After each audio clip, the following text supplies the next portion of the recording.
Chapter 100. Wu Bowen smiled. He believed that he had everything under control, and that everything was within his calculations. People always thought that he was swinging between the second prince and the crown prince, but they didn't know about his relationship with the prime minister. "It's too risky," he said reproachfully. "The prime minister doesn't know about our plan. If he were to find out, I'm afraid that even your father would have a hard time getting out." Lin Gong smiled sinisterly. "You should go to Mount Lao to meditate for a while. When the capital makes a fuss, the crown prince will know that he has to rely on the Lin family in order to rule the world." "That's right." Wu Bowen looked worried. Ever since the news of the young lady's marriage, the empress has become much colder.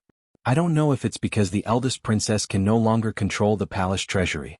From the incident of the prime minister's illegitimate daughter at the beginning of the year to the marriage appointment, Wu Bowen felt that His Majesty had been trying to humiliate the prime minister, perhaps in preparation for the crown prince's future succession.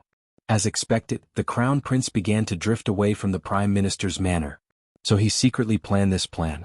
Not only could he kill Fan Xian and temporarily stabilize the situation in the palace treasury, but he could also make the crown prince fall into an unstable environment of rumors, forcing the Eastern Palace to re-establish a close relationship with the prime minister's manor.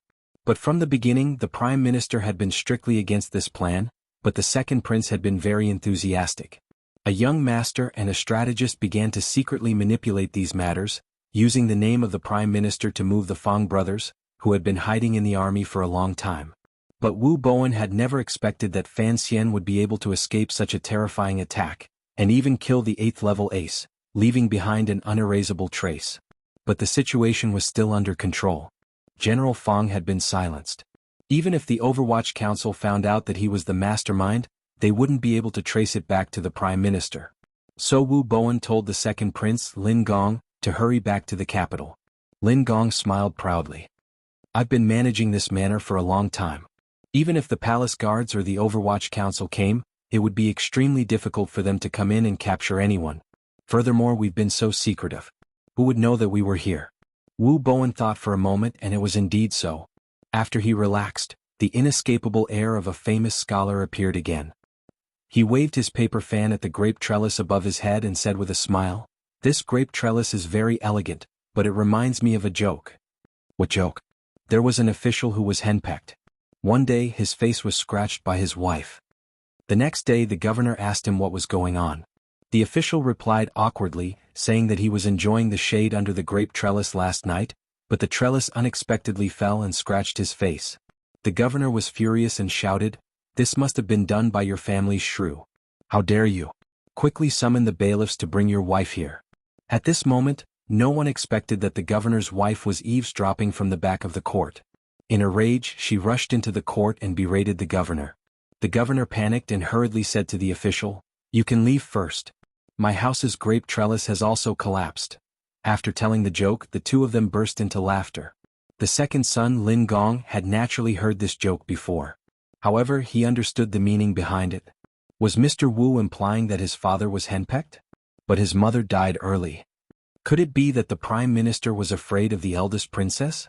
Lin Gong was a little angry. Just then, out of the corner of his eye, he saw a black shadow appear in the garden. It was a blind man with a piece of black cloth covering his eyes. In his hand was an iron drill with blood slowly dripping from its tip. Lin Gong and Wu Zhu stood up abruptly. They knew that this person had snuck in without a sound, and that all the experts outside must have died to this iron drill. Thinking of how none of the experts in the manor had even cried out before they died, Lin Gong felt a chill in his heart. He shouted in fear, "Who are you? Let's talk." Wu Zhu didn't answer him. Like a ghost, he rushed over from the other end of the garden.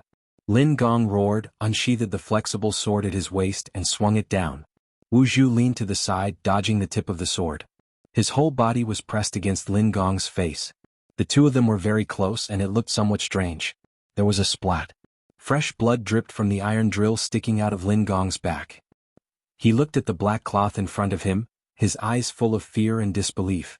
He was the son of the prime minister, and this person didn't even give him a chance to speak before killing him. The iron drill had already pierced through Lin Gong's chest, and then Wu Zhu's whole body was pressed against it. Lin Gong's body slid back a few inches on the iron drill. It was a terrifying sight. With a ripping sound, Wu Zhu calmly pulled the iron drill out of Lin Gong's body. He seemed to be moving very slowly, but in reality he was quickly moving 3 steps to the side, avoiding the fountain of blood spurting from Lin Gong's chest.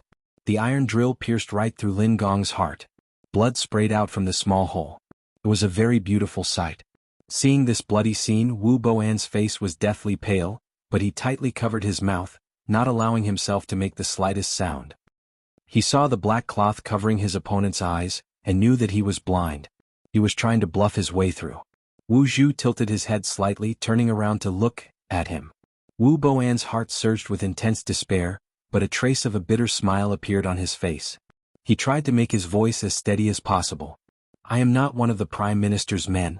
This warrior knew that selling his life to others was not necessarily a promising thing. I am Wu Boan, and I have a wide circle of friends in the capital. If you still have your ambitions, why not? His voice stopped abruptly, and he looked down with difficulty at the iron drill that had already pierced through his throat. He did not understand why this assassin would not want to hear him out. He was a weak scholar, not a threat. Besides, he considered himself not only a strategist, but also a peerless orator. If this blind assassin was willing to hear him out, he would not kill him. He still had many important things to do in his life. How could he die like this? But the strategist Wu Boan had died so easily.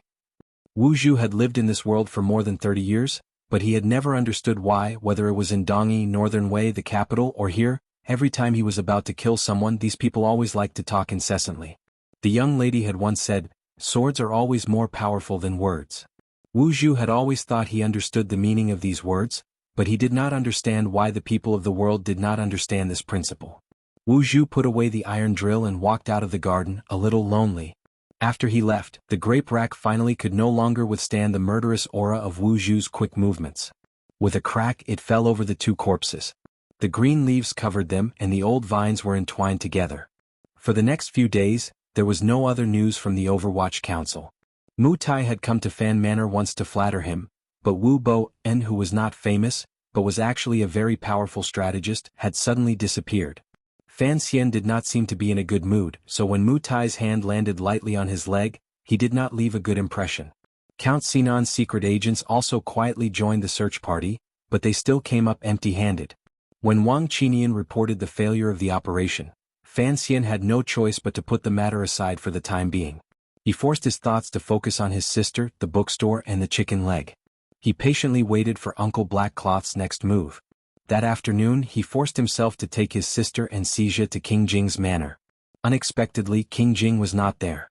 Crown Prince Li Hongqing said helplessly, "Father, my son went to the palace today. He said the Empress Dowager missed him." Fan Xian laughed and did not think too much about the matter. He and Li Hongqing went to the back garden under the pergola, eating some fruits and chatting to avoid the heat of early summer. None of them were outsiders, so the prince's youngest daughter, Princess Rojia, who Fan Xian had once been very interested in, was also there, and did not avoid anything. Fan Xian looked at the girl and could not help but feel a lingering fear. When he had heard Ruoro talk about the story of the stone, he had wondered if the princess would develop some sort of affection for him after finding out that he was the author of the story of the stone. But after seeing Rojia, Fan Xian immediately dismissed that thought. The princess was very beautiful. Her little face was rosy, and she was also very gentle and polite. In fact, she was the most gentle woman Fan Xian had ever seen since he came to this world. But Fan Xian still resolutely turned his nose to the sky, and did not look at her in the slightest. This was because this princess had just turned 12 this year, and was an incomparably pure and unripe fruit. She could not even be considered a young girl. Fan Xian was a man of many emotions, but he was not a promiscuous person.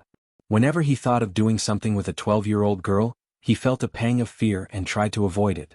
Who would have thought that his worst fears would come true? Princess Rojia had been sitting obediently by Ruoro's side the entire time. Her eyes, intentionally or unintentionally, had been glancing at Fan Xian. Her large eyes flashed shyly, and Fan Xian's heart raced, flustered, confused, and afraid. Fan Xijia was led away by the servants of the manor to shoot arrows. Fan Xian and the crown prince were chatting casually, and the 2 girls were also quietly talking about something. Just as Fan Xian was feeling awkward, he suddenly saw one of the manor's subordinates rush in and whisper something into Li Hongqing's ear. Li Hongqing's expression changed, and he looked at Fan Xian with a puzzled expression. "What's happened?" Fan Xian looked at the awning and smiled. "The prince's grape trellises are very well built, but it reminds me of a joke." The crown prince did not give him a chance to show off his little talent in front of the girls. With a serious expression, he pulled him aside and quietly said, "Something has happened." Chapter 101. What is it? Fan Xian knew that it was not a simple matter, otherwise Li Hongqing would not be so nervous. But he still forced a smile. As long as your grape trellis is intact. Strangely enough, Li Hongqing had long since reached marriageable age, but for some reason he had never taken a wife. I don't have time to joke with you. Li Hongqing's face darkened. Yesterday there was a murder in a manor at the foot of the Tsang Mountains. Wu Bo-in and the second son of the Prime Minister Lin Gong were both killed. Fan Xian turned pale with fright. What? Li Hongqing said, yes, your future brother-in-law is dead. Fan Xian had not thought about the complicated relationship between relatives. He was a little shocked. Wu Bo-in's death was within his expectations, but if it was not his uncle who did it and someone was trying to silence him, how could the second son of the Prime Minister be involved? Fan Xian was aware of this. His net worth was still far below that of his second brother-in-law. Since Wu Bo-in and his future brother-in-law had died together, could it be that the person who wanted to kill him was the Prime Minister's father-in-law? He had no feelings for this brother-in-law he had never met, but thinking about what had happened, he could not help but feel a little distressed. After calming down a little, he asked, how did they die? Li Hongqing described the scene of the discovery to him. Given the remoteness of the manor, it would have taken a long time for the murder to be discovered. He hadn't expected that the third day would coincide with the announcement of the mountain order. As soon as he entered the manor, he saw the corpses strewn all over the ground. In his shock he reported it to the higher-ups. Because the dead were the Prime Minister's son and Wu Bo-in, who had a special status, the news passed through the capital government and the Ministry of Justice directly to the palace. King Jing entered the palace that day and heard the news, so he asked a eunuch he was familiar with to send word back. Fan Xian's heart skipped a beat. King Jing must have known that he would be visiting the manor today, so he took the risk to send word back. It seemed that he wanted to inform Fan Xian. But why did he think Fan Xian needed this information? Seeing his expression, Li Hongqing lowered his voice and said, the Overwatch Council is looking for Wu Bo-in. I heard it had something to do with the assassination attempt on you last time. His death was so strange this time. Be careful not to arouse suspicion. Fan Xian pretended to be shocked and waved his hands. This has nothing to do with me. Even the Overwatch Council can't find him. How can I find him?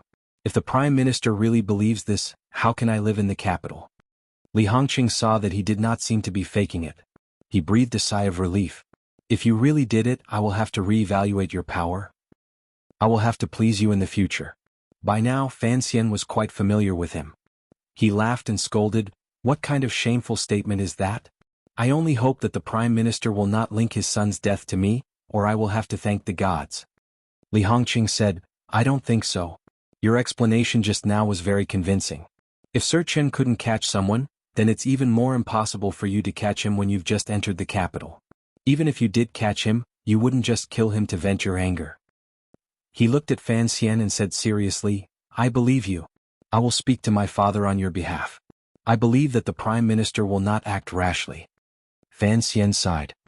I'm afraid that the Prime Minister will first have to find a way to explain why the second young master was with Wu Bo-in. You should know that Wu Bo-in is connected to spies from northern Qi. His crime of treason is already established. Li Hongqing nodded and said worriedly, it's just that the Prime Minister has lost his son in his old age. If his political enemies use Wu Bo-in's matter to attack him, I'm afraid his days will not be easy. Fan Xian stole a glance at the Crown Prince.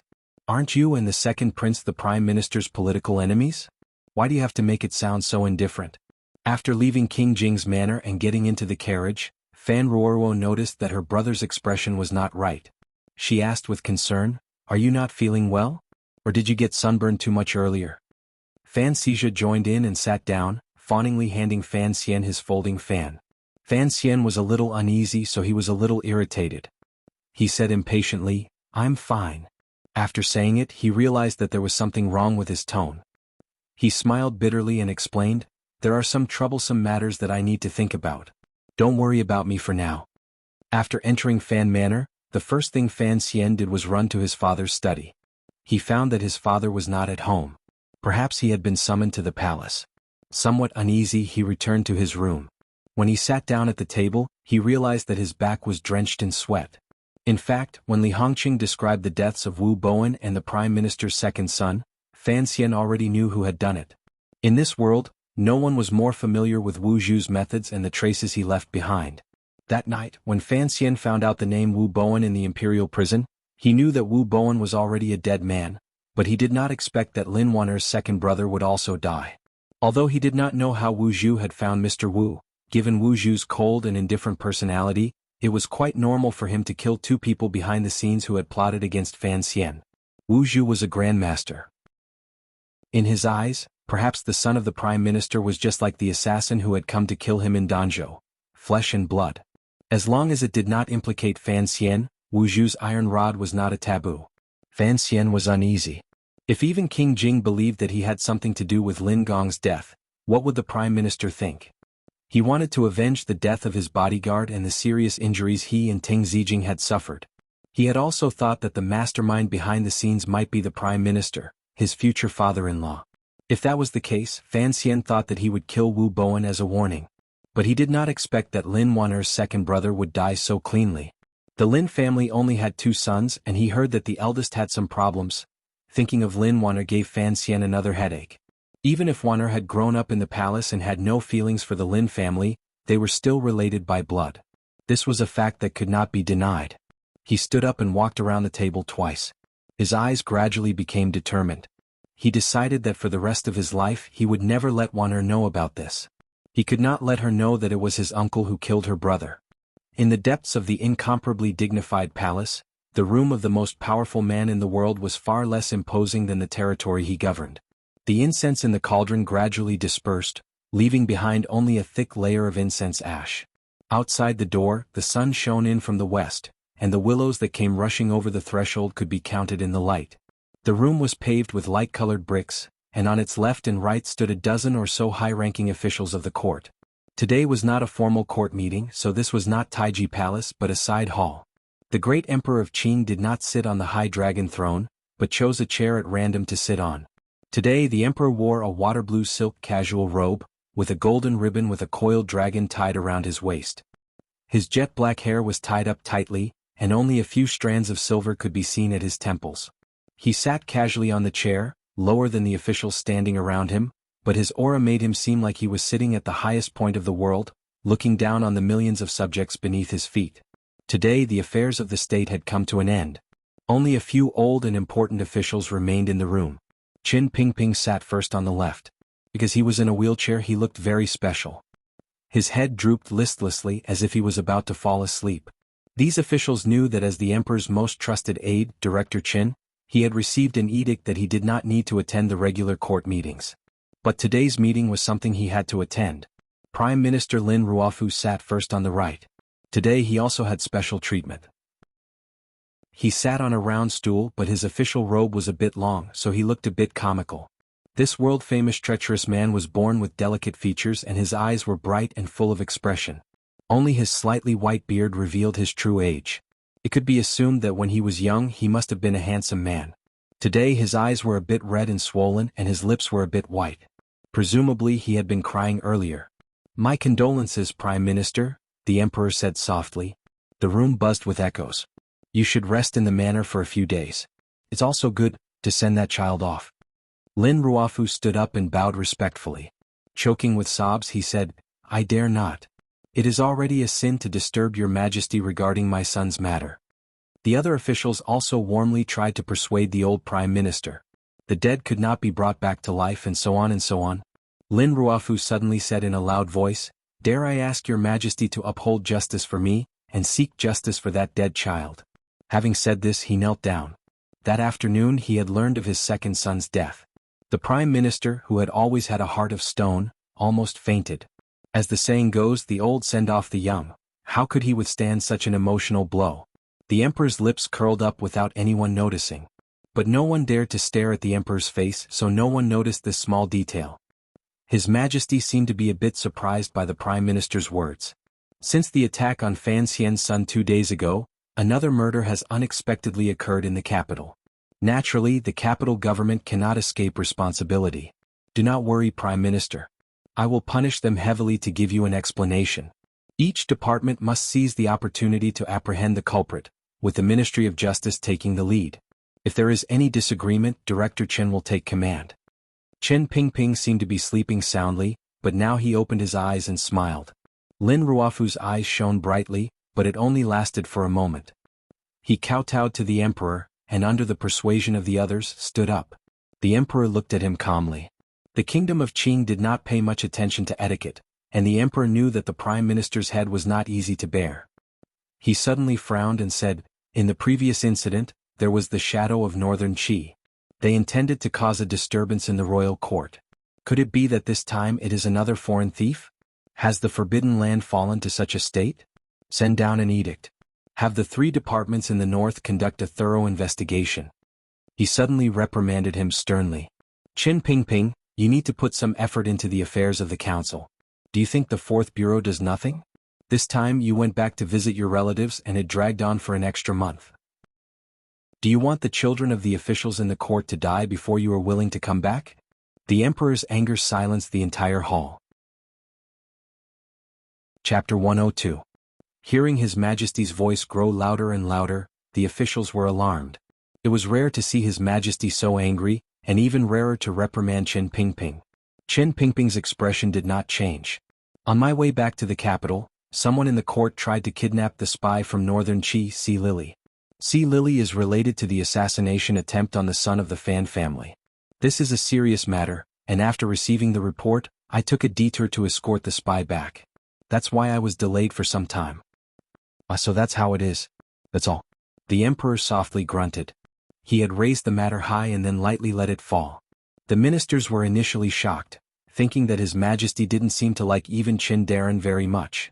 Then they realized that the matter of returning late was, in the end, improper, and His Majesty was using this matter to settle this debt.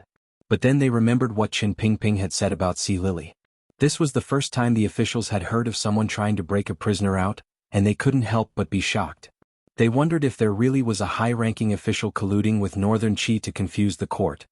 Put the matter of Si Lily aside for now. First, investigate the case of the son of the Prime Minister. The emperor looked at Chen Pingping coldly. Chen Pingping straightened in his wheelchair and looked at Lin Ruofu again. He smiled. "These 2 cases are actually one." "What do you mean?" Not only the emperor but the other officials were also interested. Only Lin Ruofu seemed to have thought of something, and his expression became very unsightly. The Prime Minister was worried about the death of his son. "There are some things I shouldn't say, but as an official, I dare not hide anything from His Majesty. Please forgive me for speaking out of turn." The emperor frowned. "Let's hear it." Chen Pingping clenched his withered hand into a fist and covered his mouth with blue veins. He coughed a few times as if coughing up all the phlegm in his chest. "When the second son of the Prime Minister, Lin Gong, was killed, he was with Wu Boan." "Who is this Wu Boan?" The emperor frowned. "Speak clearly." Most of the officials in the room knew of Wu Boan's reputation in the capital's officialdom. However, they had always thought that this strategist was swinging between the crown prince and the second prince. Who would have thought that he was with the son of the Prime Minister? Now that they looked at the Prime Minister again, they couldn't help but feel a little worried. After all, they were all civil servants. If Wu Boan was bitten by the mad dog Wu Boan, they would all lose face. At this time Lin Ruofu was sitting on a round stool. His eyes were still red and swollen, but he didn't seem to be worried. "A few days ago, I investigated the assassination attempt on Fan Xian's son. Si Lily confessed that the person who contacted Northern Qi was Wu Boan, and that the person who let the Western barbarian archers into the capital was General Fang Daran of the city patrol. The leader of the cavalry outside Sangzhou who attempted to break out the prisoners was a subordinate of Fang Daran's distant cousin, General Xiu of Wuzhou. Now, it seems that the mastermind of this incident was Wu Boan. Fang Xiu and Fang Daran were both executors, responsible for receiving the Northern Qi assassins and silencing them. As for the matter of the archers' bodies being cremated first, there are currently no clues." "What are you trying to say?" "I don't mean anything else. I'm just curious as to why the second young master of Lin Ruofu would be in the manor at the foot of Tsang Mountain with the mastermind behind the assassination attempt on Fan Xian's son." Hearing this, the officials were in an uproar. Guiyu, the Minister of Rights, was the first to defend the Prime Minister. "Let's not talk about whether Si Lily could not stand the torture and made a wild accusation. Even if Wu Bo and had something to do with the previous case." He turned to the emperor and apologized. "Your Majesty, please don't blame me. It was because Wu Bo and was a scholar 20 years ago. He was famous in the capital and had a wide circle of friends. It was normal for the second young master of Lin Ruofu to be in the same place as him. How could you slander the deceased because of this? The Prime Minister's pain of losing his son has not yet subsided, and yet Qin Fan is spouting such nonsense. It is really unbearable. Unbearable. Lin Ruofu stood up and bowed to the emperor. My son was unfilial, he said in a pained voice. He acted rashly and met with misfortune. But if you say he had such a disloyal heart, I absolutely do not believe it. He continued, I have also met Wu Boan. He is indeed a talented man. I have also traveled with him to the famous sites around the capital. If he was acquainted with Wu Bo, then it would be related to the murder case.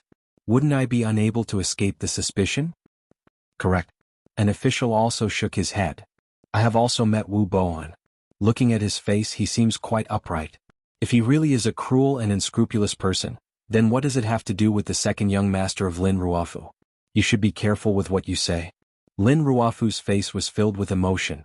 If I have anything to do with this matter, then the heavens will hate me, the heavens will hate me.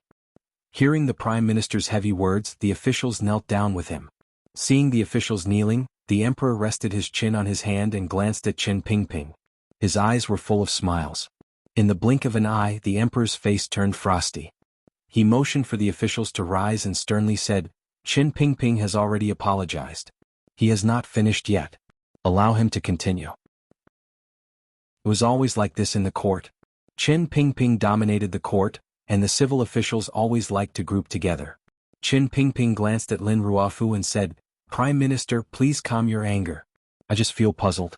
The Overwatch Council searched the capital for a day and a night, but they still could not find Wu Boan. Yet the young master was able to drink and chat with this strategist under the grape trellis. Naturally, I want to understand. Whether or not Wu Boan was the mastermind behind the previous case is still unknown. Perhaps he and the second young master of Lin Ruofu had arranged to go to the Tsang Mountains to enjoy the scenery.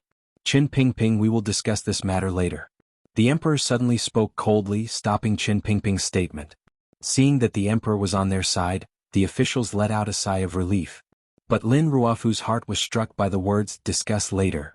A wave of coldness welled up in his heart.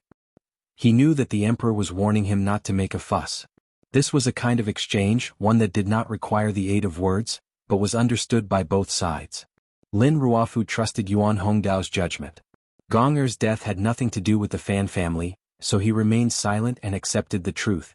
After all, if the Overwatch Council pursued the matter of Wu Boan's collusion with Northern Qi, it would be considered treason, and he feared that he would lose his position as Prime Minister.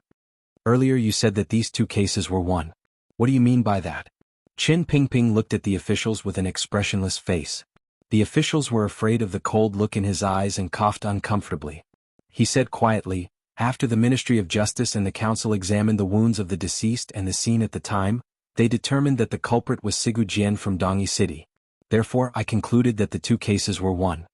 Hearing the words Sigu Jian, even the officials who did not know martial arts were moved. It was no wonder that when they recounted the attack on the Tsang Mountain Manor, they heard that there was only one culprit, yet he was able to silently kill a dozen masters and each one was fatal. Only Lin Ruofu's expression did not change, as if he had known about this a long time ago. The emperor furrowed his brows. Although he did not care about the four great grandmasters, these transcendent martial arts experts were an existence that was difficult for the dignity of the imperial court to tolerate. Because a few days ago, among the assassins killed by the Fan clan's son, there were two female assassins. According to the council's records, these two female assassins should have been under the tutelage of Sigu Jian from Dongyi City, but we do not know if they were his disciples or grand-disciples. A month ago, there were reports from the council that Sigu Jian was not in Dongyi City. In my opinion, the sword fanatic should have come to Qin. The emperor slowly closed his eyes and asked coldly, why did he not kill the Fan clan's children but instead find Wu Boan? Everyone knows that Sigu Jian is a sword fanatic. When his disciples assassinated someone else and were killed in retaliation, he would probably admire the other party's methods and would not view them as enemies. Furthermore, this person loathed schemes and plots and strictly forbade his disciples from involving themselves in the struggles of the country. If Wu Boan had not promised some benefits and persuaded the two female assassins, they would not have died. I'm afraid that in his heart, Only Wu Bo, and is his true enemy. Qin Pingping spoke lightly. He lied without batting an eyelid. After a long time, the emperor's dignified voice rang out in the palace. The capital's magistrate, Mei Zhili, pleads guilty. His salary will be reduced for a year. The Overwatch Council will be stationed in the City Patrol Division to investigate, and Jiao Ziheng will be relieved of his duties.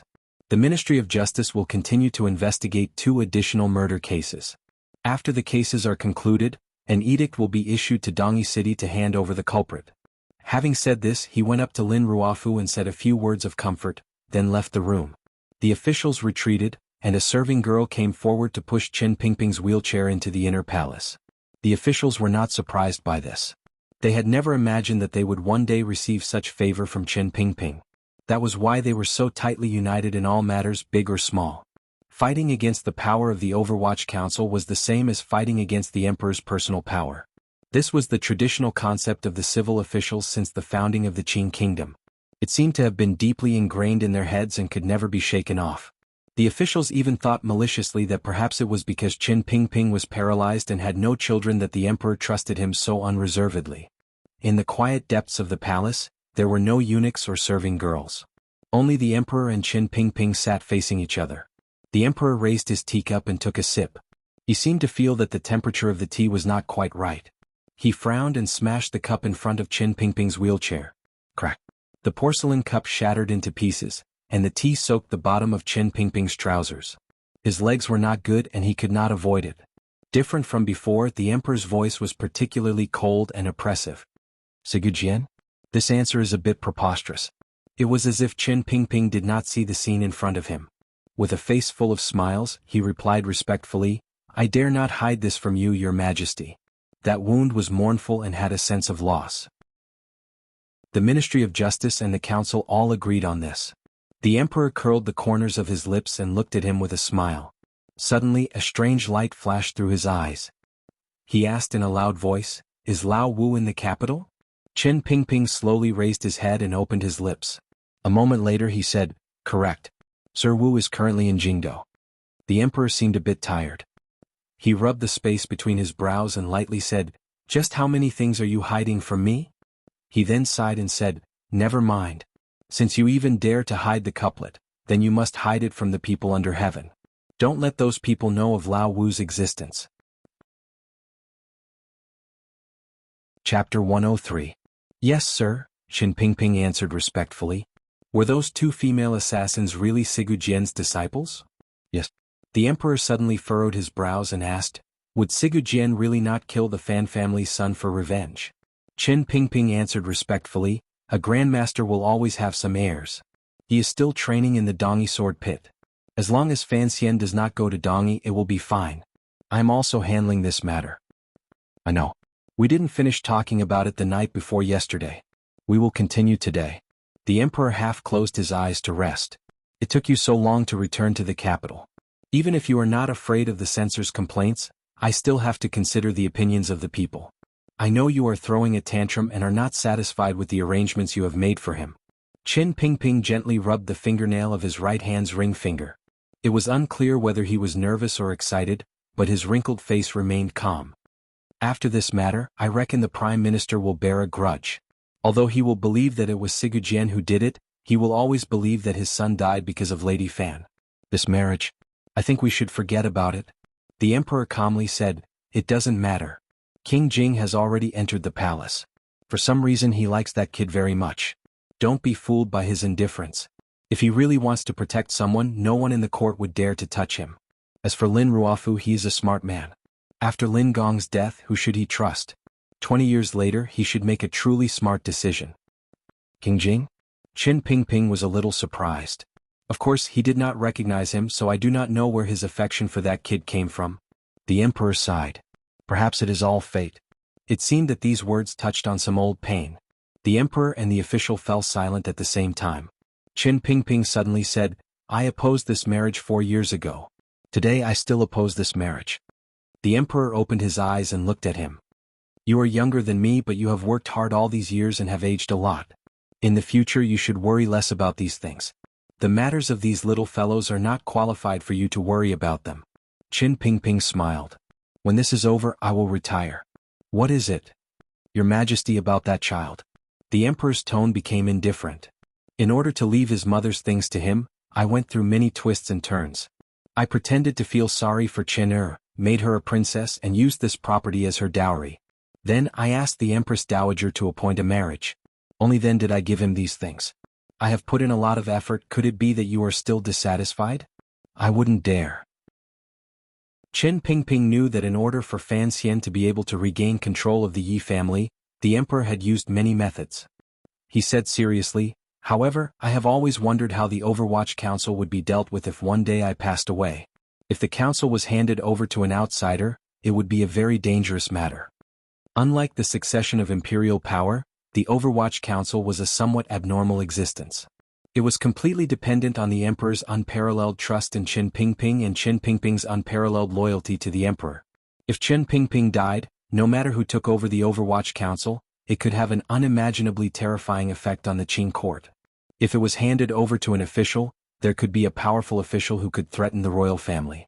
If it was handed over to a prince, there could be an overly powerful prince who could affect the succession of the throne.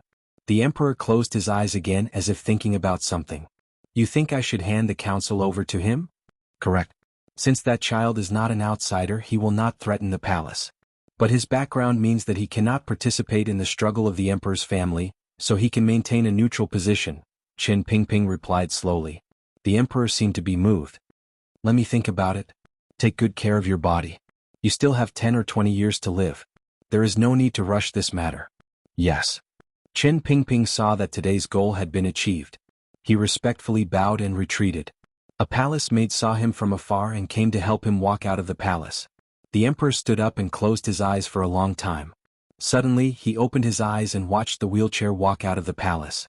He had never doubted Chen Pingping's loyalty to him, but he had always wondered why this old dog was so obsessed with that woman. He was willing to do anything to fight for all the power he could get for that child. Thinking of that child, a trace of gentleness suddenly flashed across the face of this world's ruler. He thought to himself, I haven't seen him since coming to the capital. The palace maid pushed the wheelchair into the inner palace. A guard took it and slowly pushed it into the outer palace. When it reached the palace gates, people from the Overwatch Council took it and helped old Sir Chen into the carriage. The carriage moved forward on Zhuke Avenue, rolling over the stone pavement and making a rhythmic sound. It had been a long time, but they still hadn't left the inner city. The road to the east of the city was very quiet.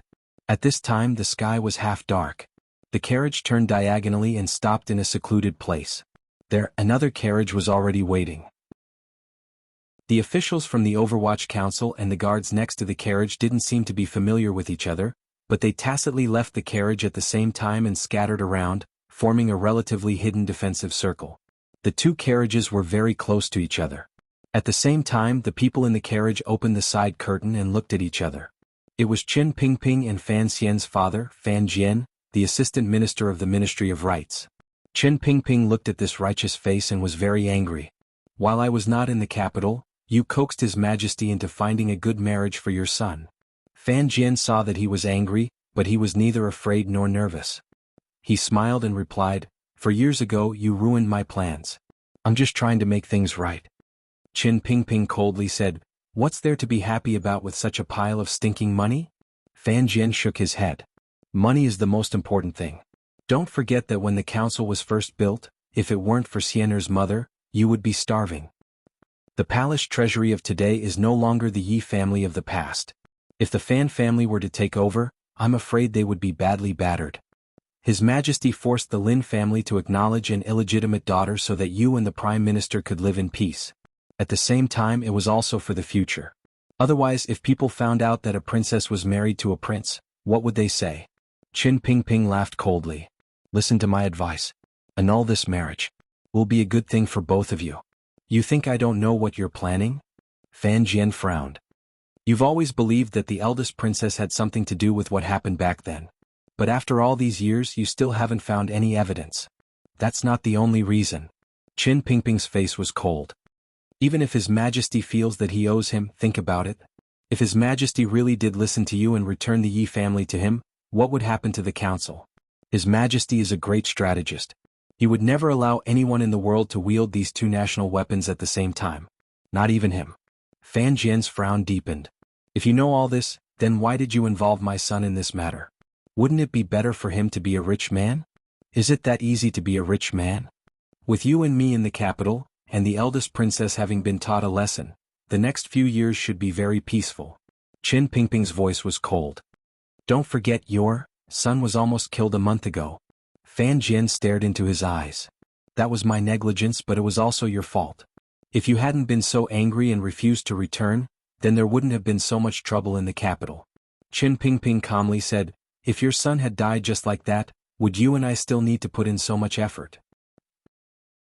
After a moment of silence, Fan Jian spoke. In this matter, I have paid a far greater price than you. So if you can't make a choice, I hope you will respect my opinion. Qin Pingping thought for a moment, then agreed with what Fan Jian had said. Fan Jian coldly let down the curtain and gave the order. The two carriages went their separate ways. Darkness enveloped the imperial city.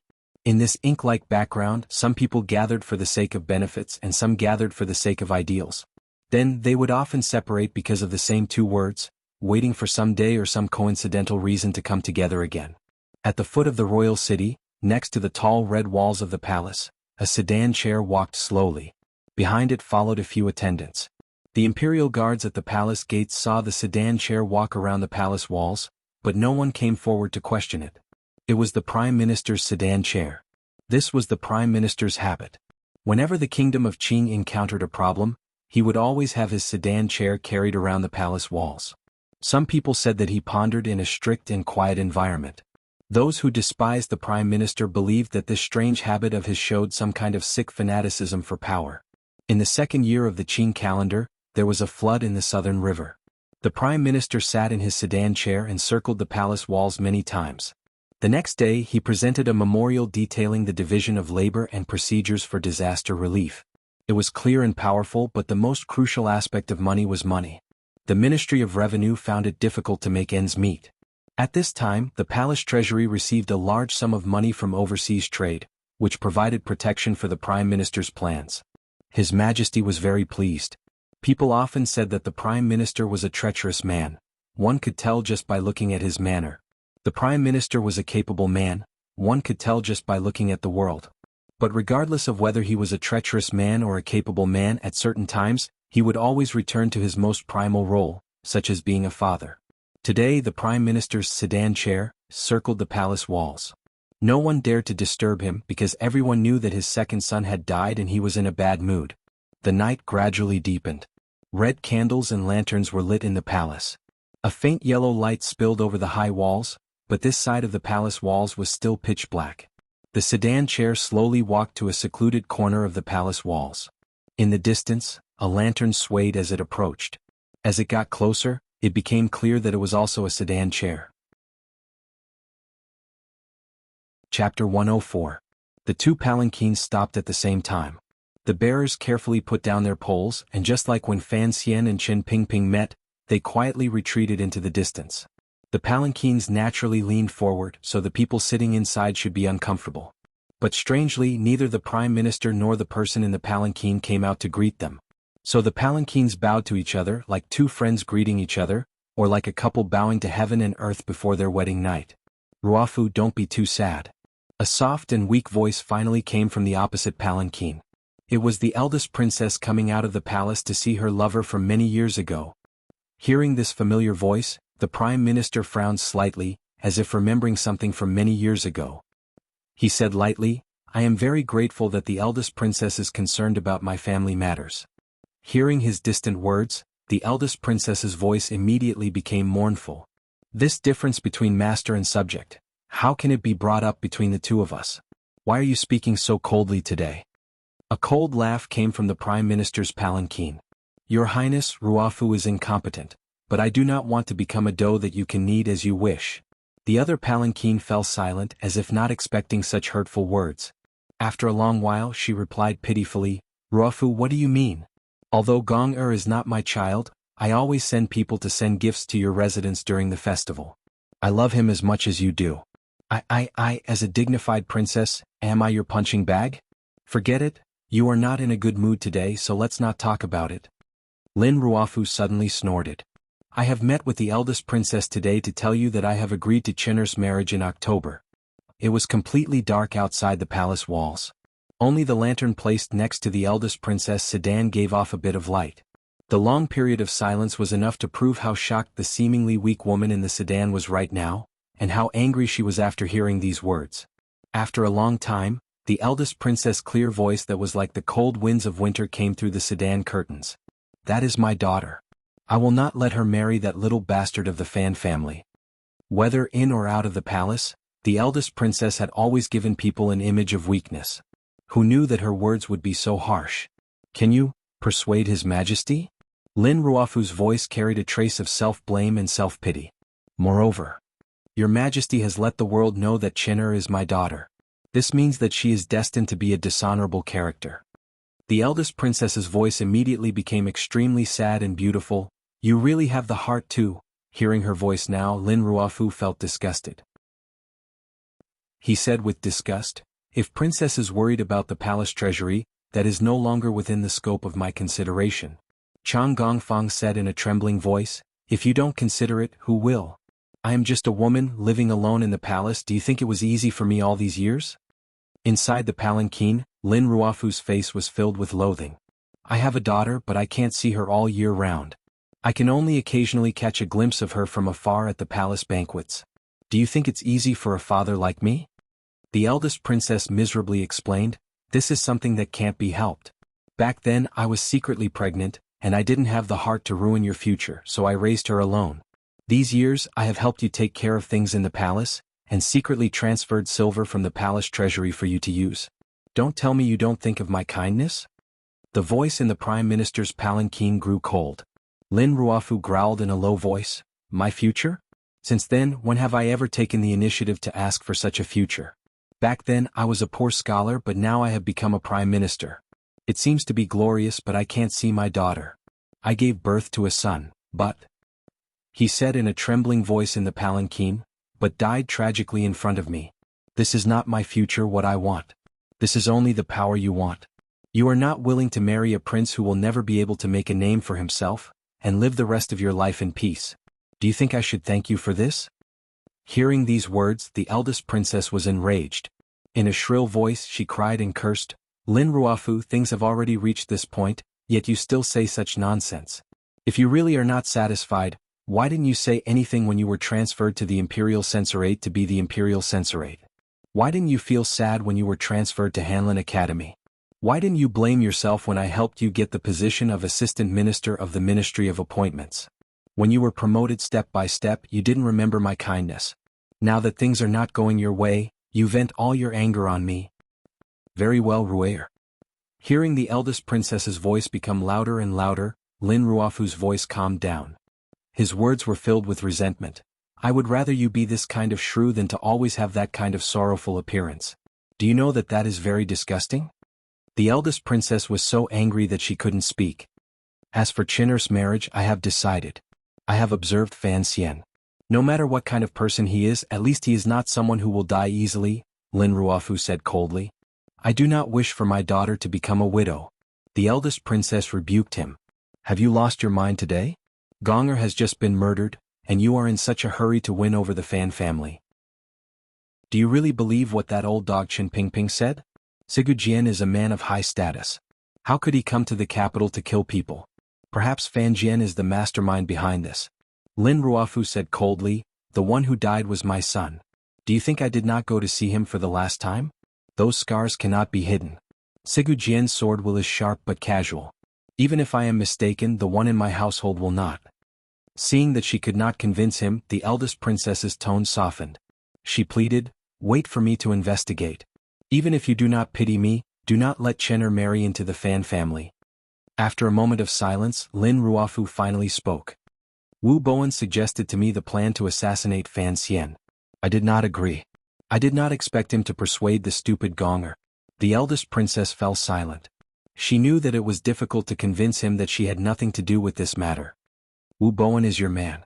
Lin Ruofu's voice was so cold that it seemed to freeze the swaying curtains of the sedan chair in the night wind.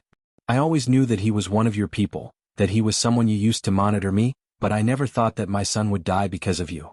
So let's stop here. The night wind began to blow around the palace walls. The palanquin slowly disappeared into the darkness. A lantern fell weakly to the side of a lonely palanquin. The faint sound of a woman weeping could be heard from the palanquin. The eunuchs nervously stepped forward, and the palace maids held up lanterns. The procession slowly entered the palace through the corner gate of the palace. The palanquin traveled for a long time before arriving at Guangxin Palace, where the eldest princess was temporarily staying. The curtain was lifted and the eldest princess stepped out, her face streaked with tears. The eunuchs and palace maids quickly lowered their heads, not daring to look up. The eldest princess weakly walked up the stone steps. Finally, she wiped away the tears on her face. Suddenly, she smiled sweetly, like a willow tree that had just shed its dew. She timidly said, "Kill them all." Several streaks of green light appeared. The eunuchs did not have time to beg for mercy before their throats were slit by the eldest princess palace maids with knives hidden in their sleeves. Inside the palace, the corpses fell to the ground, making a few soft sounds. The prime minister's manor was not the largest residence in the capital, but it was the wealthiest. Neither King Jing nor the wealthy Marquis Tianling could compare to the prime minister's manor. The main entrance and decorations of the prime minister's manor did not appear to be very luxurious, but those who were truly knowledgeable could tell at a glance that the furnishings within the manor had already been stripped of their splendor, leaving behind only high-class playthings.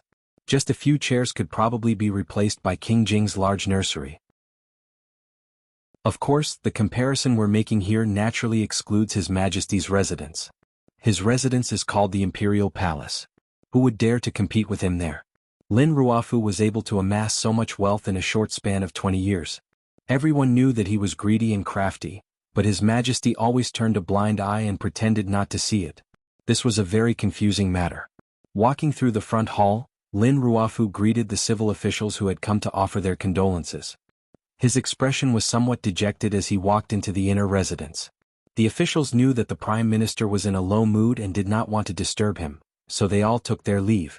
Only a few officials who had urgent business to attend to waited helplessly. Lin Ruofu seemed to think of them. He walked back and asked what had happened. He forced himself to finish dealing with the matters at hand, then waved his hand weakly to let them go.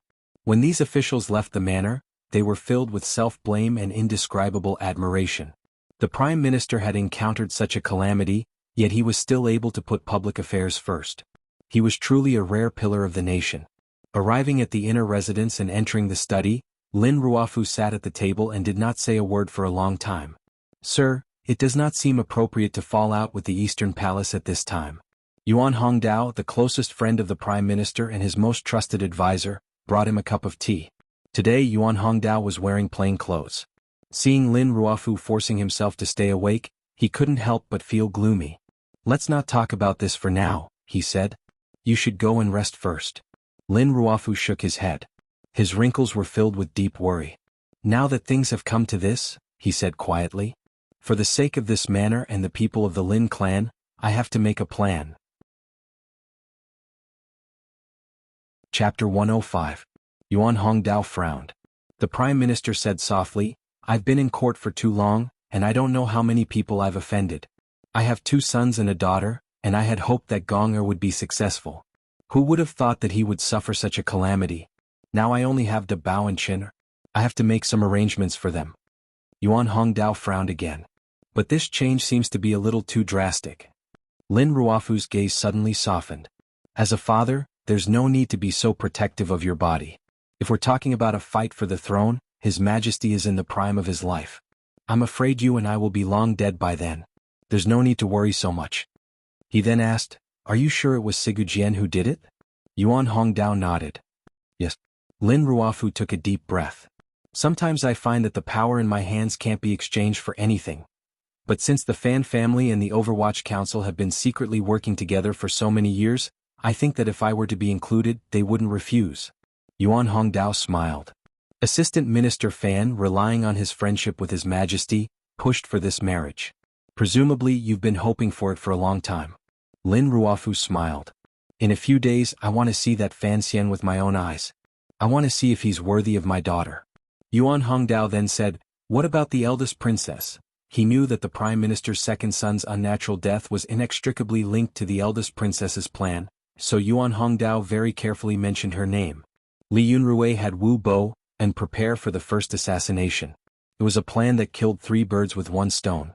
By killing Fan Xian, she could regain control of the palace treasury. By persuading Gong Er, she could use this as a rope to bind the Prime Minister's manor tightly to her. But she didn't expect that Fan Xian wouldn't be so easy to kill, and that bastard Wu Bo and my son died. Lin Ruofu's eyes flashed coldly. But she still has the most important part. She calculated His Majesty's intentions. Even if Cheng Jushu and his party could escape the capital, I'm afraid that she would have faked my orders and had Fang Xiu killed in Sangzhou, to prove that Northern Qi committed the murder. Yuan Hongdao frowned and said, so it turns out that young Master Chang guessed correctly that His Majesty wanted to start a war. Lin Ruofu shook his head. When His Majesty went on the northern expedition, he was not able to achieve full success and has always been brooding over it. Now that the eldest princess has given him such a good excuse, even if His Majesty does not like her taking matters into her own hands, he still has to accept her kindness. However, the matter of the peace treaty back then was too complicated. At most, Your Majesty will take a few small countries and give Northern Qi a taste of his power. Yuan Hongdao sighed, Princess Royal's intelligence is astonishing, it's really difficult to deal with her. Lin Ruofu slowly closed his eyes and said, I have never thought of dealing with her, leave it to the juniors. Yes, my lord. Just then there was a commotion outside the study. No one knew who dared to make such a racket in the middle of the night, but judging from the expressions of the Prime Minister and Yuan Hongdao, they clearly knew who was outside. The door was pushed open and a fat man in his 20s walked in. The old nannies and servants behind him did not stop him, and dared to stand outside the study and ask for forgiveness from the Prime Minister. The Prime Minister's manor had strict rules, and without the Prime Minister's permission, anyone who entered the study without permission would be severely punished. Lin Ruofu waved his hand to indicate that he understood, then looked at the fat man with a gentle expression and said quietly, De Bao, why are you not being good again? The fat man called De Bao had a very wide space between his eyebrows, and his eyes were somewhat blank. It looked like there was something wrong with his brain development. But hearing Lin Ruofu's words, he immediately quieted down and said shyly, De Bao is good, it's just that little brother hasn't come back yet. This was Lin Ruofu's eldest son. When he was young he had an illness and as a result he became like this. He had always had the intelligence of a 3 or 4-year-old, so he rarely went out. The people of the capital sympathized with the Prime Minister's plight, and did not mention this matter. De Bao was usually the closest to Lin Gong, but he had not seen his little brother for the past 2 days, so he became irritated. Lin Ruofu's heart ached as if it was being twisted. He held his chest and after a while he gently said, Bao has gone out and will be back in a few days. De Bao, be a good boy and go to sleep. De Bao finally calmed down, and with an awkward smile on his face, he was led to the back courtyard by the old nannies to sleep. After a moment of silence, Lin Ruofu said coldly, I only have a son and a daughter and De Bao is like this. Brother Yuan, what do you think I should do? Yuan Hongdao frowned. If you think about the young master, it is not a good idea for Miss Chen to marry Fan Xian. After all, it seems that young Master Fan will not be able to escape political strife, and it will be difficult for him to live a stable life. In the future, it will not be convenient to entrust young Master Fan to Miss Chen. Lin Ruofu shook his head, and there was a chill in his voice. As long as his surname is Fan, he will not be able to escape. So I would rather he be a cruel and merciless person. That way he can protect Chin'er and her brother for the rest of their lives. Having said this, he immediately regained his composure. He walked behind the desk and pulled back the veil. Looking at the map of the world behind it, he began to frown in silence. His gaze occasionally swept in the direction of Dongyi, but most of it stopped at the north of the Kingdom of Qin, and the complicated network of small vassal states between the Kingdom of Qin and Northern Qi. After a long time Lin Ruofu frowned. We need to come up with a strategy immediately. Although it may not be a war and the two sides may not come into direct contact, the northern prefectures need to transport food and horses to those small states. We must make preparations in advance. Yuan Hongdao made a sound of acknowledgement. Then he heard the Prime Minister begin to cough. The coughing was so urgent that it seemed as if tears were forming in the corners of his eyes. The Prime Minister stood in front of the map with his hands clasped behind his back. He frowned as if he had not lost a son that day. Yuan Hongdao looked at his back and sighed in his heart. He felt slightly moved and guilty. Ruofu had lived a rich and noble life, but he had never had a comfortable one. It could be said that one meeting with the princess had ruined his life. All of these things happened in one day. No one knew what these secret deals and quarrels meant. The meeting between Count Sinan and Chen Pingping, and the private meeting between the Prime Minister and the eldest princess, no more than 10 people in the court knew about these two matters. So Fan Xian did not know that his future had already been arranged for him to walk on a golden path. If the past few months after entering the capital had been like the darkness before dawn, with thick viscous ink covering his face, he would feel pressured and unable to relax. But in the following days, it was as if God had suddenly brought a basin of clean water and splashed it on his face. It made him feel refreshed and at ease, and also made him extremely clear-headed. These days he kept telling himself that his second brother-in-law's death had nothing to do with him. Only then could he face Lin Wanner, who was the most difficult person to face. Ever since Lin Wanner learned of her second brother's death, she had been in low spirits. Although they had only met a few times, they were connected by blood and she was still sad. Fan Xian saw all of this and felt bad. Although his second brother-in-law was the mastermind behind his death, he sometimes felt that he was a bit cold-blooded and morbid. If he had heard back in Danzhou that Fan Xizha had died in the capital, perhaps he would not have felt the slightest bit of sadness. Of course, the situation now was different. Lady Lu seemed to have tacitly approved of the current situation, and the Lu family in the capital had also sensed that something was amiss. They had given Lady Lu enough information to refer to, so Lady Lu was unusually calm, and no longer prevented Fan Xizha from following Fan Xian around the capital.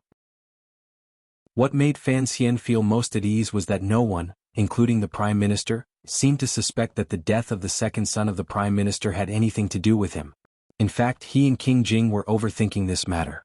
That day Wu Bowen and Lin Gong had been hidden so well that even the Overwatch Council could not find them. Aside from the 4 Grandmasters, who else could find them?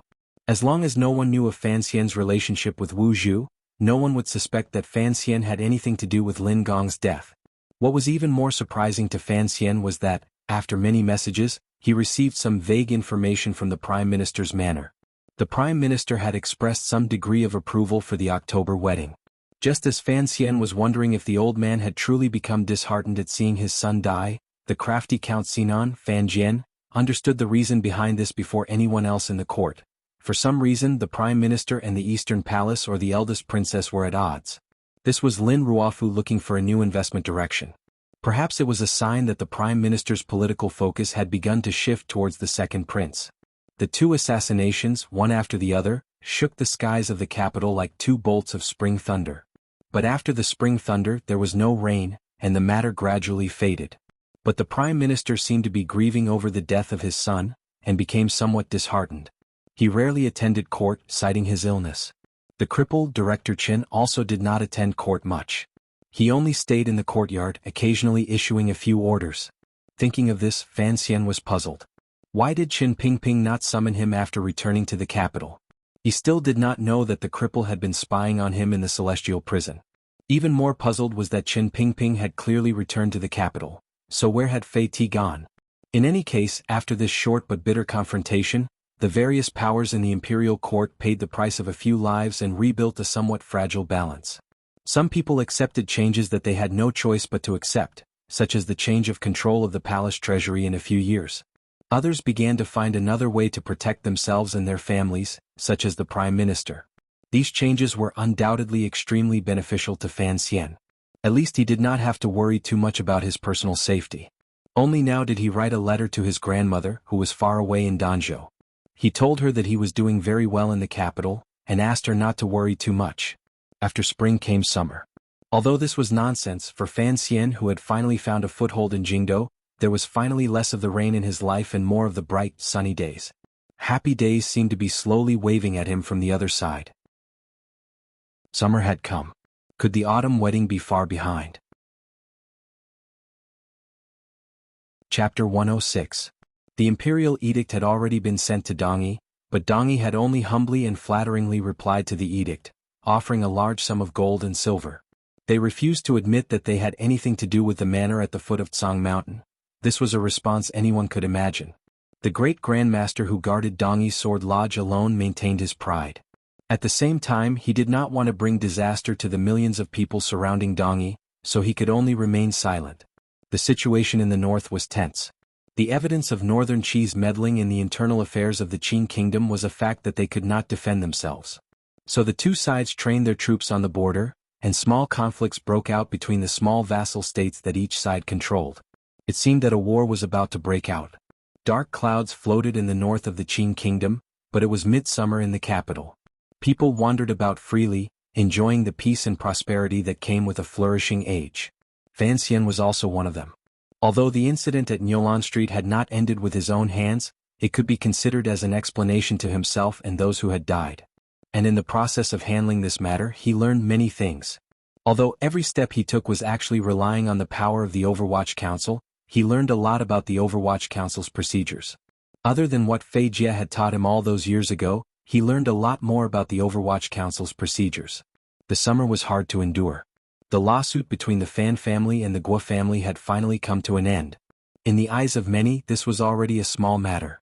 Since Fan Xian had become the functionary of Taichang Temple, he would naturally become a noble of some princess in the palace. The insignificant Guo family facing the palace did not dare to meddle. So they had long since withdrawn the lawsuit, and Fan Xian had finally obtained permission to leave the capital. After such a terrible event, Fan Xian dared to immediately leave the capital. It had to be said that it was a very bold move. But now, there were always many people following him to protect him. There were old people from the Fan Manor, and there were people from the Overwatch Council. Now, Fan Xian had a secret identity, commissioner of the Overwatch Council. Other than Wang Qinian, he had also recruited a few new faces from all over the place. One morning before the scorching sun rose, the three young masters of the Fan Manor climbed into a carriage. Under the protection of the guards and Wang Qinian's squad, they drove out of the capital and arrived at the Fan Manor not far from the capital. This trip was not to avoid the heat, but to offer sacrifices.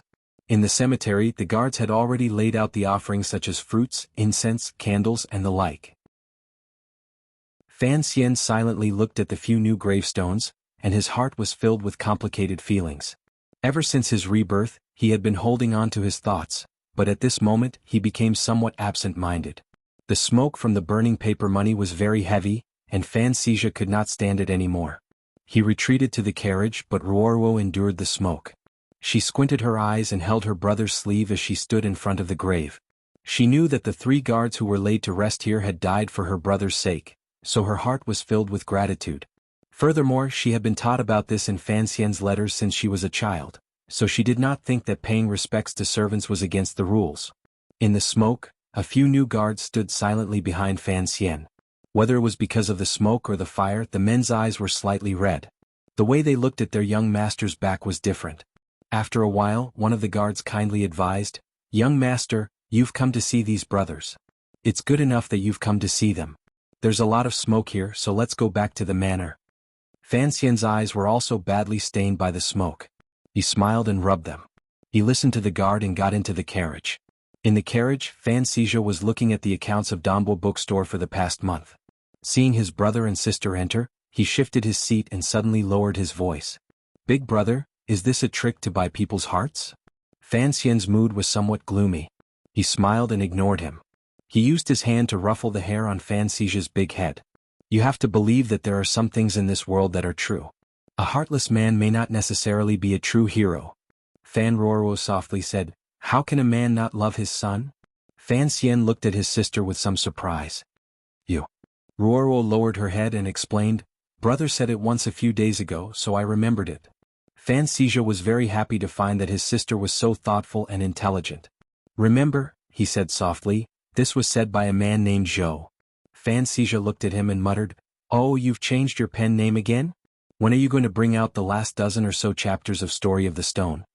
Fan Xian didn't have the energy to do that, but hearing the word pen name made him feel unreasonably embarrassed. He thought to himself that explaining who wrote it was indeed a bit redundant. He was slightly angry and embarrassed, so he continued to lecture Fan Xian. "Perhaps people's hearts can be bought, but things like feelings are formed naturally. If people don't have feelings, then wouldn't they become monsters? Living in this world, not caring about anything, not recognizing family, not caring about life and death. Even if you become an immortal, what's the point?" Fan Xian shook his head and retorted, "You're not an immortal.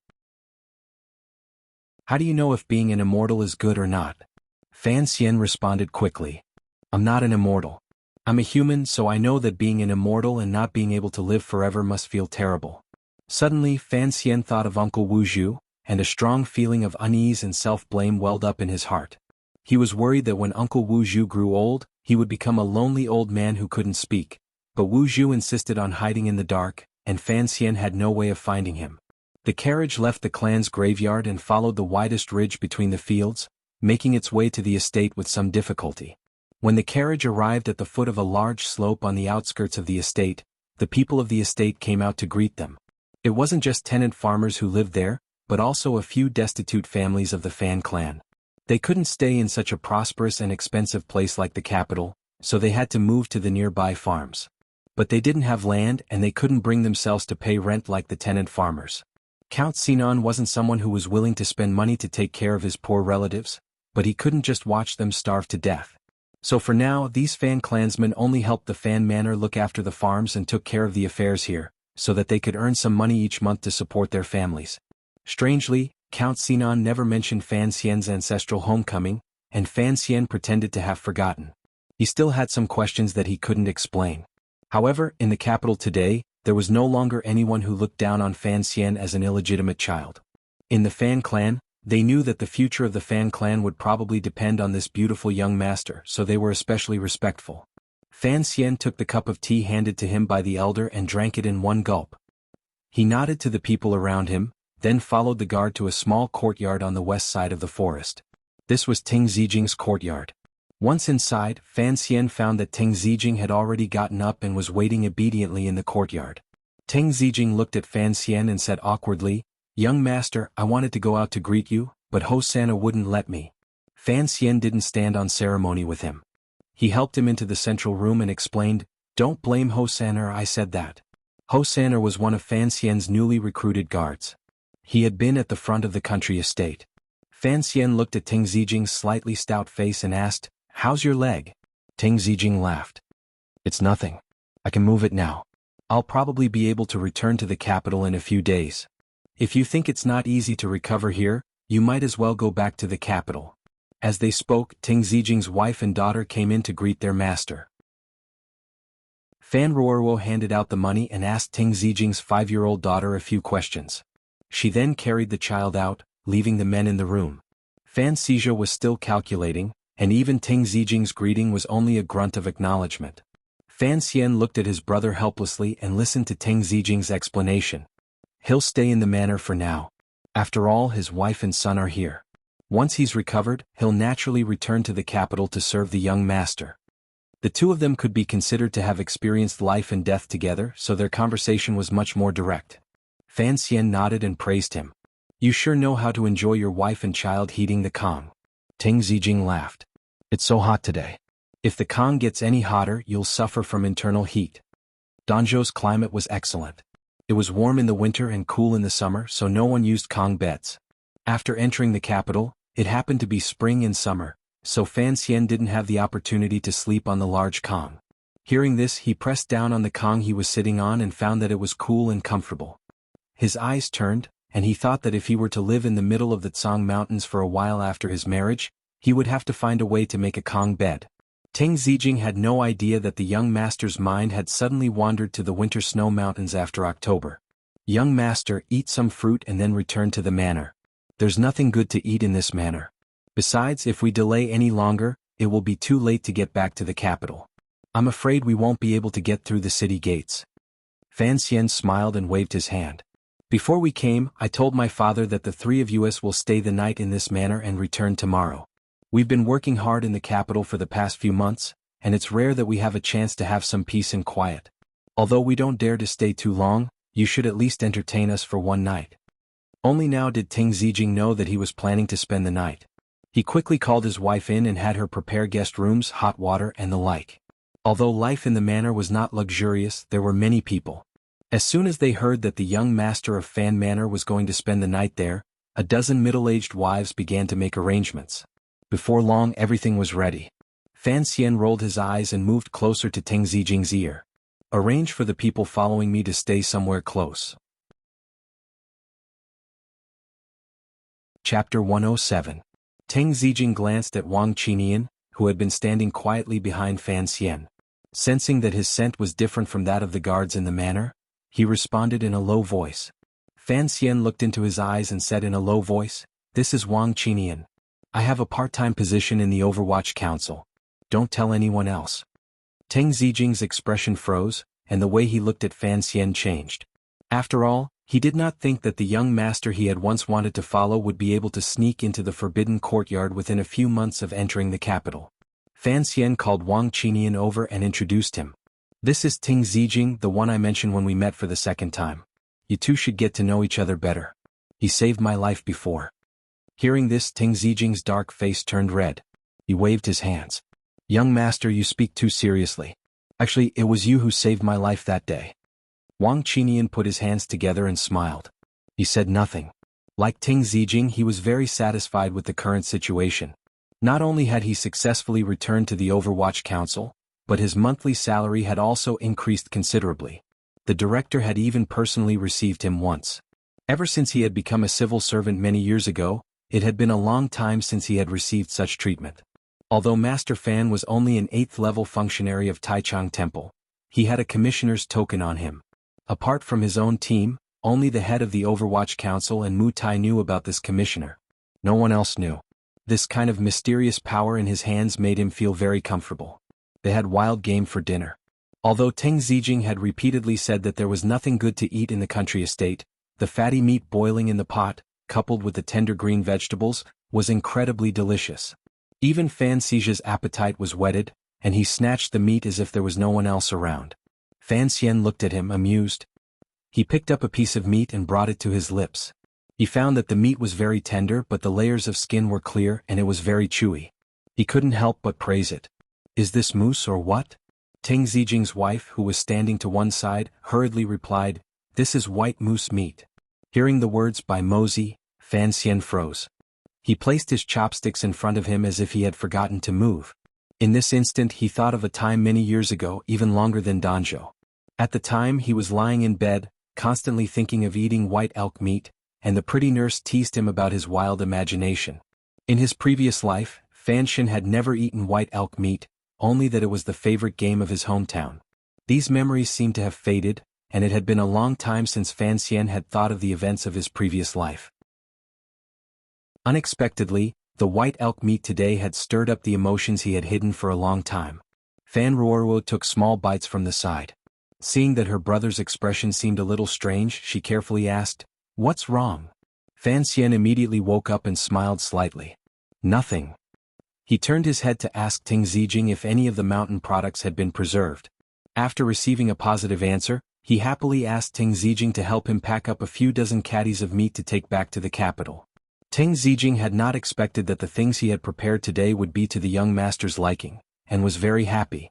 Fan Xian picked up his wine cup and drank with the others at the table. "Teng Zijing," he said with a smile, "you haven't fully recovered yet. You should drink less." Next to him, Fan Ruoruo looked at her brother and smiled as if to embarrass him. Fan Xian knew that his sister had guessed what he was thinking.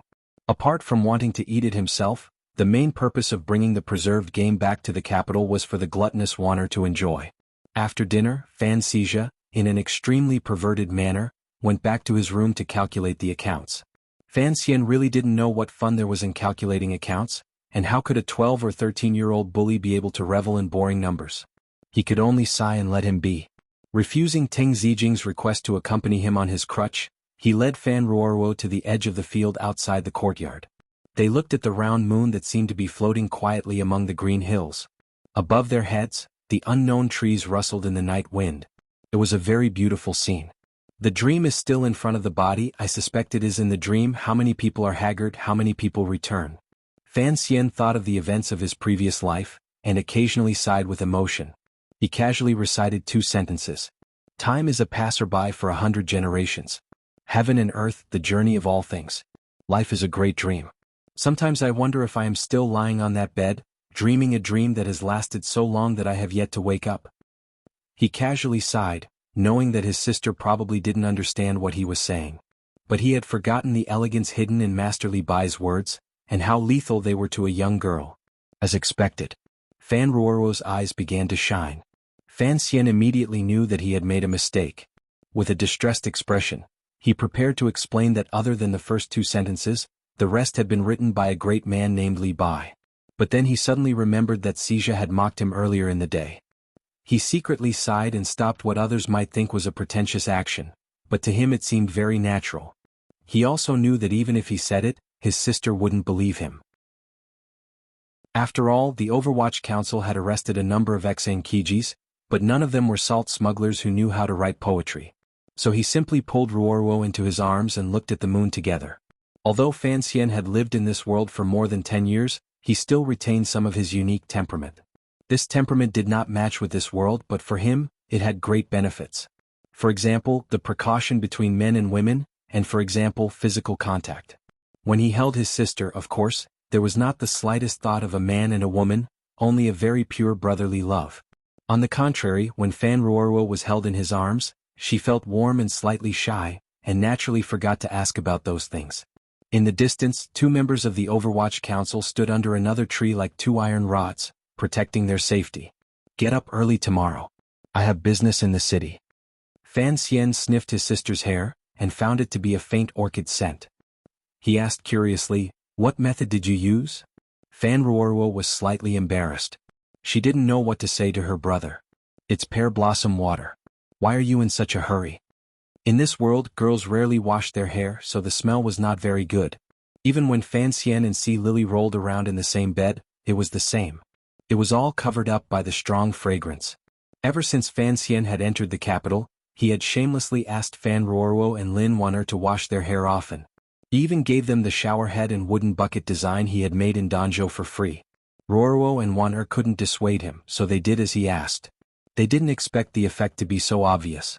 It immediately spread throughout Fan Manor and the royal courtyard. Now even Lady Lu washed her hair more frequently. Father should be very happy. This was Fan Xian's unspoken reply. He then replied to Ruoruo, "The capital is quieter in the morning. I have a place to go. You come with me and the others don't need to follow." Knowing that her brother trusted her, Fan Ruoruo was very moved. Fan Xian then said, "Tomorrow I have to go to Qingyu Hall to take a look. Shopkeeper Yi and I have discussed it. The capital has been relatively quiet lately, so it's a good time to go and see." The shopkeeper of Qingyu Hall lived up to his reputation. Fan Xizha was in charge of planning the accounts, and shopkeeper Yi was in charge of implementing them. Dambo Bookstore's business was doing better and better. Relying on his family's wealth and his official background, he had managed to take over all of the other booksellers on the neighboring streets within 2 months. Recently, he had slowly extended his reach to the neighboring counties. Is the tofu shop still open? Fan Ruoruo suddenly thought of a small matter. The Crown Prince is interested in the soy milk you bring to the manor every day. He's afraid that he won't be able to drink it someday. Doesn't he always tell you to open it? Fan Xian smiled. I'm about to become a man who earns hundreds of thousands of silver a day. Why would I care about that tofu? Of course this was just a naughty joke. He continued, whenever you have time you can do it. You don't have anything to do right now anyway, so you can find something to do. In his mind, there was no such thing as a young lady not being able to show her face in public, much less take care of a tofu shop. He just felt that if Ruoruo read and wrote poetry every day she wouldn't become stupid. Fan Ruoruo was a little embarrassed, but she still agreed. Fan Xian thought of something important and frowned. Holding his sister's shoulders with both hands, he said seriously, Ruoruo, although it seems to me that you're only 15 or 16 years old, and it's still too early for you to get married. But the atmosphere in the capital really isn't good. Even a young man like me is being forced to marry. You have to be careful. If you want to pick someone you like He Zongwei who comes to the manor every day. I kicked him out with 3 strokes of the broom. But what if I get married to a good-for-nothing? He said very seriously, if you're going to marry then you have to pick someone yourself. If you're going to marry someone you like, then you have to make your move early before the marriage is set. Setting up a marriage is too risky. After all, not everyone in this world is as lucky as me and one. If it's an order from my parents, I have enough confidence that I can handle it. But what if it's an edict from the palace? Given the position of the Fan family, we have to guard against this. Hearing her brother's words, Fan Ruoruo first felt a bit embarrassed. When she heard him boast about himself, she felt it was funny. It was only when she heard the words palace that she truly felt a bit worried. How could she not know that in an official's family at her age, they would indeed be engaged? It was just that, spending every day with her brother looking at the men of the world made her feel bored. How could she find the one she liked? Chapter 108. On the morning of the second day, the sky was not yet bright, and a thin mist floated in the mountains. The moon from last night had already moved to the opposite field. The carriages of Fan Manor did not disturb anyone in the fields, and headed in the direction of the capital. Teng Zijing and his wife stood at the gate to see them off, leaning on his crutches. Next to them, his daughter was rubbing her eyes as if she had not woken up yet.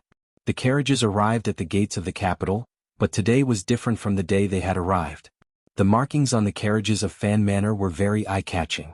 The guards of the city patrol who had just opened the gates inspected them and let the carriages into the city. After all, the previous commander of the city patrol, Jiao Ziheng, had been stripped of his position because of the assassination attempt on the eldest son of the Fan family. The guards of the city patrol, seeing the round markings on the Fan family carriages, did not dare to make things difficult for them. When the carriages arrived at Fan Manor, Fan Xizha yawned and got out of the carriage. He told the servants who came to greet him, "There are dried goods in the carriages. Take them to the back and put them away. You are not allowed to eat them. They are a favor prepared by Big Brother." He then glared at them and roared, "If you dare to eat them tomorrow and Sister Lin finds that they only have 3 legs, I will personally chop off one of your legs to repay the debt." The servants had long since become accustomed to this young master's tyrannical temper. They did not dare to make a sound, and obediently unloaded the goods from the carriages. The guards also got out of the carriages in the back. Wang Qinian walked to the side of the carriage, quietly waiting for Fan Xian to come down. Unexpectedly, after a long time, there was no movement from the carriage. He opened the curtain and was shocked to see that there was no one inside. Fan Xian and Fan Ruoruo had disappeared. He hurriedly ran behind Fan Xizha and asked, "Young master, may I ask where Master Fan is?" Fan Xizha looked back at him and lectured, "Look at how nervous you are. My brother and sister got off the carriage on the way here. They probably went on an outing and they don't like to see you following them." Wang Qinian was scared out of his wits. It was all thanks to Master Fan that he was able to return to the Overwatch Council. When Director Qin Pingping had personally received him, he had repeatedly exhorted him to ensure Master Fan's safety, and to not let him leave his sight. Who would have thought that Master Fan would leave them behind on a trip out of the city? Seeing his nervous expression, Fan Xizha frowned and said, "He said he'll be back in the afternoon. You don't have to be too nervous." In reality, he did not know the true identity of Wang Qinian and the others. At first, he thought they were aces his father had sent to Fan Xian. Later, he vaguely sensed that something was wrong, but he was too lazy to think too deeply about it. Wang Qinian no longer paid attention to the second young master. He signaled his subordinates with his eyes, then boarded the carriage and drove out of the city. In the heat of the summer, even the chirping of cicadas sounded weak. Fan Xian took Ruoruo for a stroll by the Lujing River in the suburbs of the capital. Fortunately, it was still early and the river was shaded by trees, so it was still bearable. Fan Xian had long since unbuttoned his shirt, revealing a large expanse of skin on his chest. Ruoruo, however, did not have this privilege. She could only fan herself with her handkerchief. Fan Xian saw how tired she was and smiled. He took the handkerchief and soaked it in the Lujing River, then handed it to her to cool her down. "Do you know why this river is called the Lujing River?" According to the records of the capital, this name should have been around since before the current dynasty. It seems that the river flows around the capital and enters the Tsang Mountains in the west. The terrain is undulating and in some places it flows very fast. In other places it is very quiet, like a mirror or like a still crystal. That is why it is called the Lujing River. Fan Xian nodded. He thought of the quiet part of the river next to him, where pleasure boats occasionally floated. He thought of Sea Lily, who was still locked up in the celestial prison. He did not know what the final outcome of welcoming that woman would be. After walking for a while, he could finally see a house among the green trees on the opposite bank of the river. It was a simple and elegant little courtyard. A few bamboos protruded from the walls of the courtyard, pointing towards the sky. In this hot summer day, it actually emitted a cold air that stood proudly in the turbid world. "Is that Taiping courtyard?" Fan Xian frowned as he looked in that direction. Ruoruo replied, "Yes. I heard that many years ago the master of the Yi family lived here. Later, the Yi family's property was taken over by the palace treasury, and this courtyard became a courtyard for the royal family. But when I often chat with Ruojia, I have never heard of any lady living here." Fan Xian grunted and nodded. Suddenly, a smile blossomed on his face. So this was where his mother had worked, fought, and lived. Ruoro saw the smile on her brother's face and for some reason felt very happy. She asked, "What makes you so happy?" Fan Xian rubbed his sweaty fingers and shook his head. He did not say anything. Bringing his sister here today was already a very bold thing to do. Although from what he had seen in the capital, the Yi family did not seem to be much of a taboo. But since his father and Wu Zhu were so cautious, it was better for him to be careful, and so he did not say anything. He had come here today to take a look, mainly because he wanted to enter the courtyard to pay his respects. But since it had become a courtyard for the royal family, it was not convenient for him to go.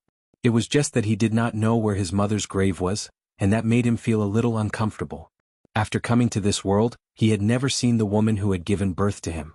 But for some reason he had thought of her as his mother. Perhaps it was because in his previous life, his parents had died early and left nothing behind, so he did not have time to grow attached to his mother. But after coming to the kingdom of Qing, whether it was his escape at the beginning of his rebirth, everything in Danzhou, or the many miraculous encounters after coming to the capital, all of it seemed to reveal the power, and determination that the woman had once possessed. It reminded him that his mother was that woman named Yi Qingmei. Yi Qingmei looked down on all the men in the world. Fan Xian had even wondered if his mother had not died at all. Perhaps she was hiding in a corner far away, wearing a gentle yet cold smile, silently watching his every move in this world, every struggle and every escape. But Count Sinan coldly interrupted all these fantasies. He said that his mother's grave was in a very secluded place in the capital, and that when the time was right, he would naturally go and pay his respects. Fan Xian sighed, knelt down and kowtowed in the direction of the small courtyard on the other side of the river. Fan Ruoruo was slightly startled, not understanding what her brother meant. But as intelligent as she was, she immediately guessed something. She could not help but pale with fright, but she immediately forced herself to calm down. She knelt down with Fan Xian and bowed in the direction of the other side of the river. With the cover of the trees, even if there were people on the other side, it would be difficult to see them. A pair of snow-white lovers were kneeling on the ground, bowing in the direction of the river. It was a very interesting scene. Fan Xian was a little surprised. He took her little hand and stood up. "Why are you kneeling with me?" Ruoruo forced a smile. "What should I call you? Auntie?" Fan Xian chuckled. "I knew you would be able to guess. I didn't want to hide it from you when I brought you here today. There are some things that only I know and I can't tell anyone. It's a depressing thing." Fan Ruoruo sighed. "No wonder you lived in Danzhou when you were young." Fan Xian said, "I only know that my mother is the one from the Yi family. Did you not hear Father or Lady Lu mention this when you were young?" Fan Ruoruo thought for a moment, then shook her head helplessly. Fan Xian sighed. He guessed that it was probably because the palace hated the fact that the Yi family had a descendant, so his father had always kept this matter a secret. But given the power of the court, if Count Sinan had been involved with the mistress of the Yi family, how could this relationship have escaped the attention of the palace? Unless the Overwatch Council had kept it a secret for his father. But no matter how much Chen Pingping respected his mother, and wanted to save his own life, he should not have been able to keep this matter a secret. All sorts of questions welled up in his mind, making him unusually angry. He was a motherless child, so be it. But now he was beginning to doubt the other half of him. This kind of psychological trend was quite unpleasant. The brother and sister did not dare to get too close to the courtyard. They walked through the forest and onto the official road, following it in the direction of the capital. They planned to go a bit further and find a courier to bring a carriage over. After walking for a short distance, they found a small path on the official road leading to the left. Every step along the path, there was a blue stone hidden in the grass. It was covered in moss, making it extremely difficult to see. It looked rather unique and seemed to be rarely used. Fan Xian's eyesight was excellent. He could see a small wooden bridge at the end of the path, presumably leading to Taiping Courtyard. He couldn't help but sigh in his heart. He forced his gaze to look away and smiled. The handkerchief is already dry. Is it too hot? Fan Ruoro always seemed to have an indissoluble coldness between her brows, but she did not feel this way in front of Fan Xian. Now, beads of sweat seeped out from the fine hair on her forehead, slowly dripping onto her slightly red cheeks. It added a bit of color, but it made Fan Xian slightly surprised. She softly replied that she was fine, and continued to walk forward with her brother. After walking for a short while, they came to a tea shop. The shop was made entirely of green bamboo, and it was very cool and refreshing. Fan Xian was delighted to see it. He took his sister's hand and rushed in, yelling, 2 cups of tea. What answered him was a thick silence. There were not many people in the tea shop. A middle-aged man stood at the innermost table. Hearing Fan Xian's voice, he slowly turned his head. His eyes were sunken, and his nose was like an eagle's hook. Although he was full of malice, today he was forcefully restraining it. The middle-aged man looked at Fan Xian with an unfriendly expression, as if he was looking at a little white rabbit. Fan Xian was shocked. He recognized the man as the leader of the guards, Gong Dian, who had exchanged blows with him outside the Qing temple and caused him to vomit blood. Wang Qinian had been kicked out of the Overwatch Council because he had been working hard to catch Fan Xian. Chapter 109. Gong Dian was the deputy commander of the Imperial Guard, a close official of the Emperor, and a member of the Imperial Guard. He was Yi Zhong's junior, a disciple of the Yi family, the #1 martial family in the Kingdom of Qin. He was a rare upper 8th level ace, and in terms of fighting ability he was much more powerful than Qing Jushu, whom Fan Xian had killed in the chaos. Fan Xian had killed Qing Jushu with 1 strike because he had underestimated him, and he had ambushed him with a precious weapon. If the 2 of them had really fought, Fan Xian's chances of dying would have been much higher. Facing Gong Dian, Fan Xian could not think of any good ideas. Not to mention that he could not beat him even if he could. Would he dare oppose the palace? A drop of sweat dripped from Fan Xian's forehead. In his heart he kept shouting, "Wu Zhu messed me up. Wu Zhu messed me up." If Wu Zhu had not knocked out the guards, Fan Xian would not have been able to enter the Temple of Qin, and so many things would not have happened. But for Fan Xian this was the cause of the crisis. Of course, Fan Xian could not really blame his uncle. He was just using this kind of crazed shouting to relax his mind. Gong Dian smiled and took a step forward. His deep voice rang out. "Young man, what a coincidence today." Fan Xian pulled his sister back, who did not know what was going on. He smiled and replied, "I didn't expect to see you again, sir."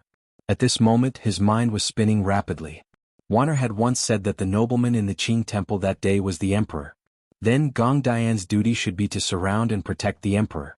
Now that Gong Dian had appeared in the tea house, the emperor should also be here.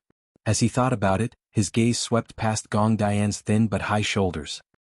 He saw a middle-aged noble drinking tea at the table, who would occasionally raise his head and look in his direction with a frown.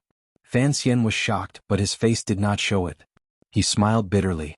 "Sir, why are you acting like you've searched far and wide for something, only to find it all without any effort? That day outside the temple I offended you, sir, but I also coughed up blood for a few days. Consider this an apology." The words "searched far and wide" were purposely said for the noble to hear. Unexpectedly, Fan Xian did not expect the noble to react. "Capture this person." Gong Dian didn't want to alarm his master, so he ordered in a low voice. The 3 bodyguards on both sides listened to his order and rushed forward. Seeing his opponent's imposing manner, and with a young lady by his side, he knew he would not be able to escape. He frowned and stepped forward, taking the initiative to attack Gong Dian. Gong Dian was not angry, on the contrary he was delighted. He waved his hand for the guards to stand down. His 2 hands spread out like a goshawk hunting a rabbit. His knuckles were dry and strong, and they went straight for Fan Xian's pulse. Although Fan Xian did not have any exquisite moves, these little tricks were an instinctive reaction to Wu Zhu's hammering. With a strange twist of his wrist, his fingertips slid across Gong Dian's pulse. His arms suddenly lengthened and with an eerie aura, he abruptly locked onto Gong Dian's wrist. At this moment, Gong Dian's pair of iron hands had already firmly grasped his wrist. Both of them were greatly surprised. Both times, as soon as they came into contact, they immediately locked onto each other. It was really a very inexplicable thing. It was as if they had predicted each other's reaction. Although he was surprised, Gong Dian spoke with great confidence. "Give me your hands and let me capture you." Fan Xian had never expected to fight the head of the palace guards, but he had other ideas. So he frowned and said unyieldingly, "We don't know yet." He gave a muffled grunt, and the snow mountain at his back heated up. A torrent of heat gushed out from that spot, and along his arms, it attacked Gong Dian's body. Gong Dian frowned, seeming to sense the incomparably tyrannical jinchi of the youth. But at this moment his master was behind him, so naturally he would not step aside. His eyes flashed, and with a light shout, the vigorous jinchi that had accumulated in his body for decades gathered in his palms. Their locked arms had already loosened, and their palms were facing each other. After a muffled sound, the green bamboo tea shop was shaken. The nobleman who was drinking tea frowned. It seemed that he did not have any kung fu to protect himself. Behind Fan Xian, Ruoro's legs also weakened, and she almost fell to the ground. There was a flash of white light, and the guards drew their swords and placed them on Fan Xian's neck. At this moment, Fan Xian's arms were sore, and he had no strength to resist, nor did he think about resisting. Gong Dian coughed and put his hands behind his back. When he looked at Fan Xian again, there was something strange in his eyes. He said quietly, "Young man, I haven't seen you in a few months. You've improved again." A trickle of blood flowed from the corner of Fan Xian's mouth. This trickle of blood made Gong Dian think of the person in the gloomy room across from the Temple of Qin. He couldn't help but feel a chill in his heart. He wasn't sure if he had done the right thing today. This time it was clear that Fan Xian had lost, but Gong Dian was not as relaxed as he appeared. Aside from the nobleman, no one noticed that his hands, which were behind his back, were trembling. The strange and tyrannical jinchi that Fan Xian had used to invade his body remained in his meridians, scraping them like little knives. After a while it gradually calmed down. Able to use both the pen and the sword. It seems that there have been many such young talents in the world recently. The nobleman looked at Fan Xian, whose face did not change at all, with a smile of admiration on his face. Gong Dian knew that his master cherished talent, and was afraid that he would ask him to release Fan Xian like last time. He quickly walked to the side of the tea table and in a low voice, explained why he wanted to capture Fan Xian. The nobleman furrowed his brows and then gradually relaxed. His eyes, which were like deep pools, gradually brightened. He looked at Fan Xian and narrowed his eyes slightly. In a quiet voice he said, "So, it is the young man from that day." He continued quietly, "Gong Dian, the ace you spoke of could easily capture and kill you. Did you tell anyone about this?" Gong Dian was ashamed. "It was only a secret investigation. There were no results, so I did not report it. Please, forgive me, master." The nobleman said coldly, "I am excused. But this matter is not to be brought up again, or your entire family will be executed." Gong Dian's heart trembled, and he cupped his hands in acknowledgement. The two of them spoke very quietly. Even Fan Xian, with his extraordinary hearing, could only faintly hear a few words. He didn't know what they were talking about. "Leave us. I want to speak with this young man," the nobleman ordered coldly. Gong Dian was startled. Although the master held the world in his hands, he was powerless. How could he allow him to be alone with this young man? The nobleman seemed to have guessed what he was thinking. He muttered to himself, "Gong Dian, stay. The rest of you may leave." "Yes, master." Although the guards didn't understand, they didn't dare to say anything else. They quickly left the tea house. Fan Xian's neck was free and he twisted it comfortably. Ruoro ran up to him and took his hand. Thinking of the danger he had just been in, she was so anxious that she almost cried. "Functionary Fan Xian, you have been disrespectful in front of the emperor. Do you know your crime?" "I do not know what crime I have committed." The conversation Fan Xian had imagined didn't happen. The nobleman just sat at the table and looked at him with interest. The nobleman's eyes seemed to be much softer than before. They lightly but carefully brushed over his face, which made Fan Xian feel a little uncomfortable.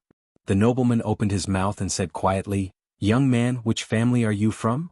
"Sir, we are from the Fan family. Yesterday we went to the country estate to rest.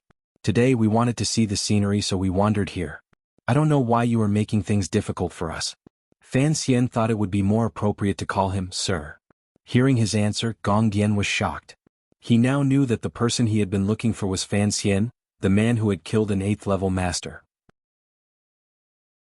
Thinking of how Fan Xian's father, Count Sinan, was the master's trusted aide, and that he held some power that even he didn't know about, Gong Dian thought he understood why the master had ordered him not to reveal the existence of the Grandmaster.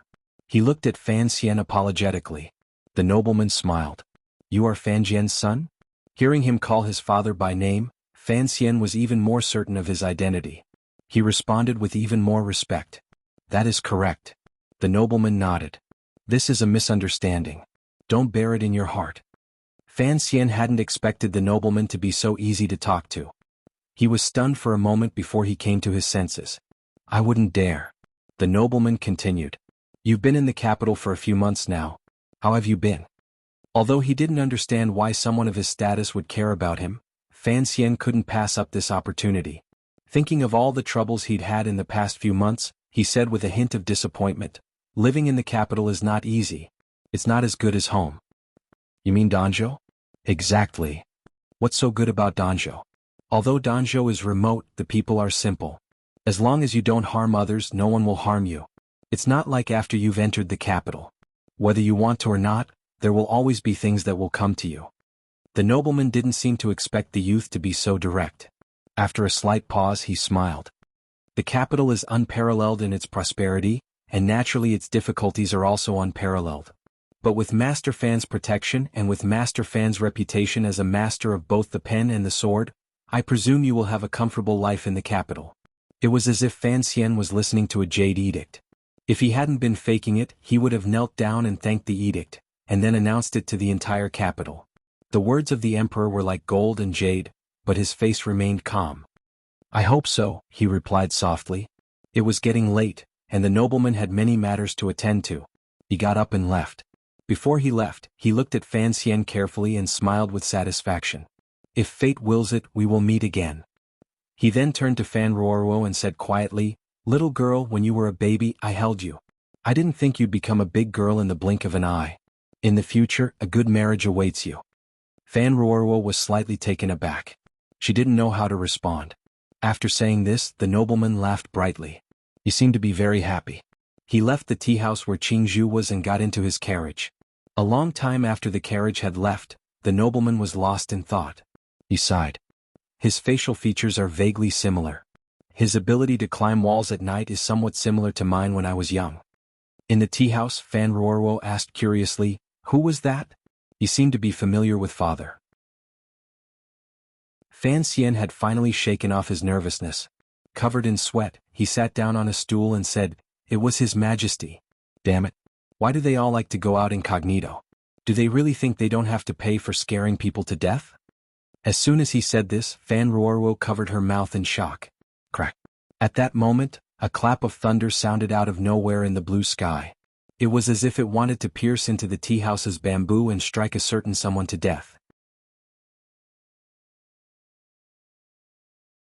Chapter 110. After casually getting some water to drink in the tea shop, the brother and sister continued on their way uneasily.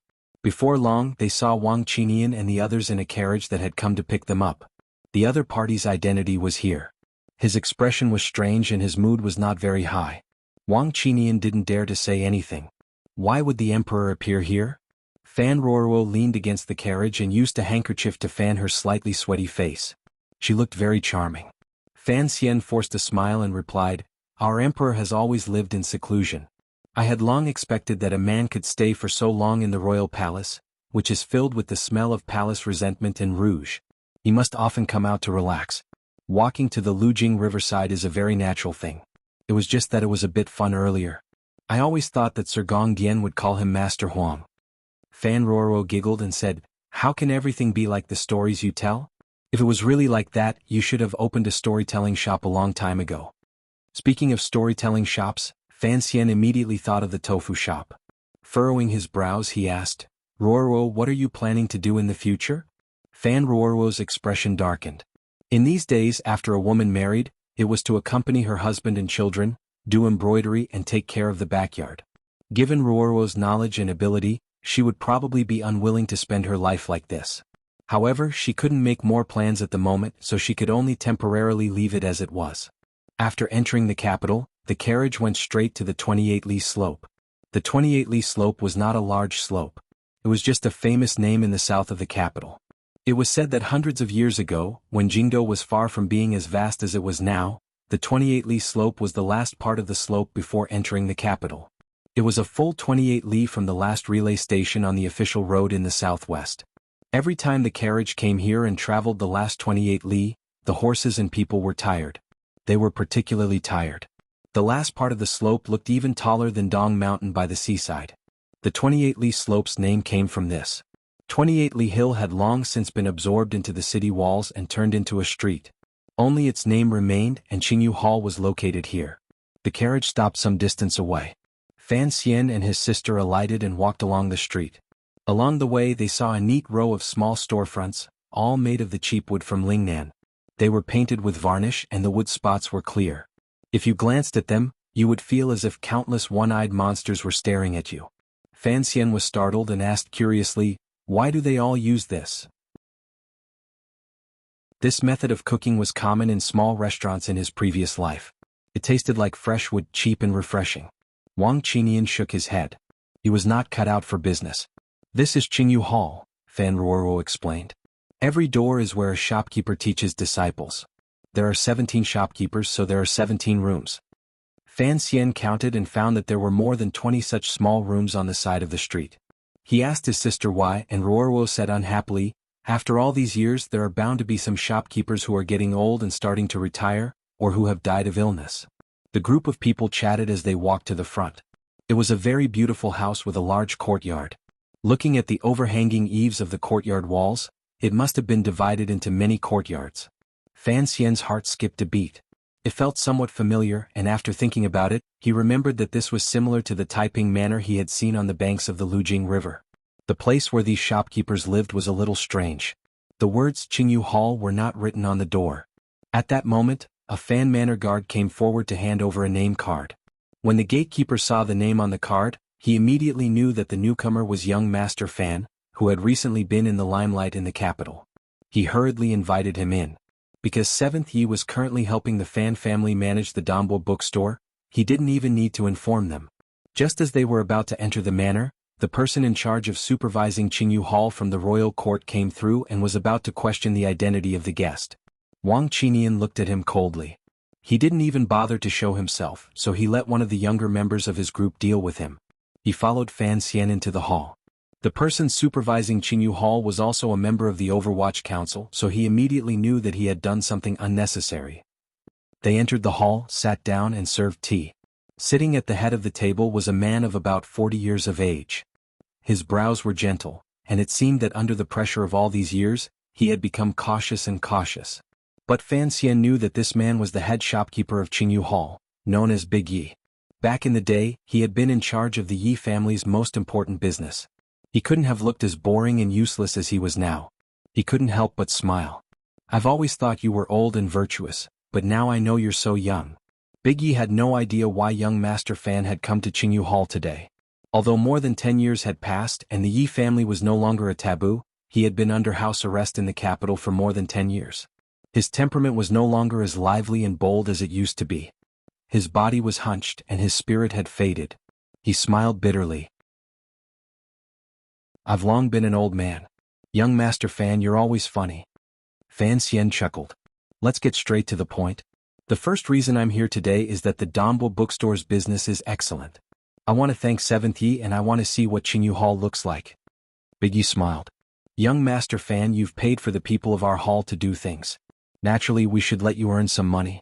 If we were to lose money doing business, I'm afraid Qingyu Hall would have fallen long ago in the capital. When it came to earning money, Big Yi's countenance naturally revealed a sense of self-confidence, and his whole body glowed with brilliance. Fan Xian secretly praised him, thinking that this was how someone who had been taught by his mother should be. He cupped his hands in greeting and said politely, Actually, I've come today to trouble you with something, Big Yi. Big Yi's heart skipped a beat. If it was just for business, Fan Xian's distinguished status would not have brought him here personally. Could it be that he was thinking of something? Big Yi had to think of the lives of the Qingyu Hall's shopkeepers, waiters and relatives. He didn't dare listen to what Fan Xian was thinking. He refused. The court has a clear rule that Qingyu Hall's people are not allowed to leave the capital. If young Master Fan is too arrogant, Qingyu Hall will not be able to help. Fan Xian laughed. Of course I know that. I've come today to ask Big Yi to be someone's teacher. As far as I know, over the years, there have always been officials from the Ministry of Revenue and Palace Treasury who have been apprenticed to Qingyu Hall. They specialize in business management. I've been very comfortable working with 7th Yi, so I'd like to introduce a student to you. Big Yi asked curiously, who could it be? Fan Xian smiled and didn't say anything. Big Yi understood and said quietly, honored guests have come from afar. Why don't you let my wife take Miss Fan for a stroll in the back garden? He looked at Fan Ruoruo with a smile. Although our courtyard is nothing special, it was personally designed by the master of the house. It's quite impressive. Fan Ruoruo had already understood. She smiled and followed the shopkeeper's wife to the back garden. Wang Qinian and the others were also driven out by Fan Xian. Seeing him so cautious, Big Yi couldn't help but feel afraid. He didn't know who it was that wanted to learn the way of business. Fan Xija, my second brother. Fan Xian took a sip of tea. You must have heard of him. Big Yi was shocked. Although there was no conflict between the two sons of the Fan family, Count Sinan's property was still there. How could the son of a noble be willing to learn the way of business? Could it be that young Master Fan wanted to use this matter to prevent Fan Xija from inheriting the title? But such a clumsy trick was too absurd and unworkable. Fan Xian hadn't expected shopkeeper Yi to think so much. He said softly, "My second brother is a businessman by nature, but he is only relying on his inheritance and love to support himself. In the future, if he really wants to do something, his ability is not enough. So I hope he can have the honor of becoming a disciple of head shopkeeper." Big Yi quickly shook his head. As cautious as he was, he didn't dare get involved in such matters. He said, "Assistant Minister Fan is in charge of all the money and grain in the world. This business is bigger than anyone else's. How could a mere Qingyu Hall dare to teach young Master Fan?" Fan Xian was a little disappointed, but he wasn't in a hurry. According to his plan, Big Yi wouldn't be able to escape being his teacher. He sat quietly in his chair, slowly moving the Jinqi in the snowy mountain. He opened his four meridians, closed his eyes, and muttered to himself for a while. After confirming that his sensitive ears couldn't hear anyone eavesdropping, he lowered his voice and said, "There's one more thing. I don't know if Big Yi dares to listen. If you do, I'll tell you." Seeing him so secretive, Big Yi smiled helplessly. He knew that even if he didn't listen, Fan Xian would tell him anyway. As expected, Fan Xian smiled and said, "I am now the functionary of Taichang Temple." Seeing him say this without a head or tail, Big Yi was a little puzzled, but he still respectfully congratulated him. He knew that this young man in front of him was about to marry a noble from the palace. Unexpectedly, Fan Xian immediately said, "My fiancée is the young lady of the Lin family." He knew that although Big Yi had been sitting in the capital for 15 years many years ago, he must have had many channels to learn of certain secrets. As expected, Big Yi's expression changed dramatically. He stared at Fan Xian's eyes and said coldly, "What is young Master Fan trying to say?" Fan Xian lightly replied, "In at most 2 years, I will be able to take control of the palace treasury, but I know that my ability is insufficient. Father's Ministry of Revenue, after all, is the wealth of the nation, and I want to manage the wealth of the palace so they can't give me much help. And I..."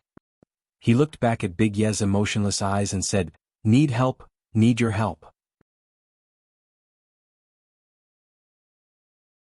Chapter 111. The hall suddenly became quiet. For a long time neither of them spoke. Shopkeeper Yi was shocked. The palace treasury? He had personally taken care of that place, everything that the lady had left behind. How many years had it been since he had gotten close to it? But how could the court allow people like him to get close to that property again? As if guessing what he was thinking, Fan Xian smiled. "I have read the edict summoning you to the capital. You are not allowed to invest in the business, but no one has said that you are not allowed to take over the Yi family." The temptation was too great.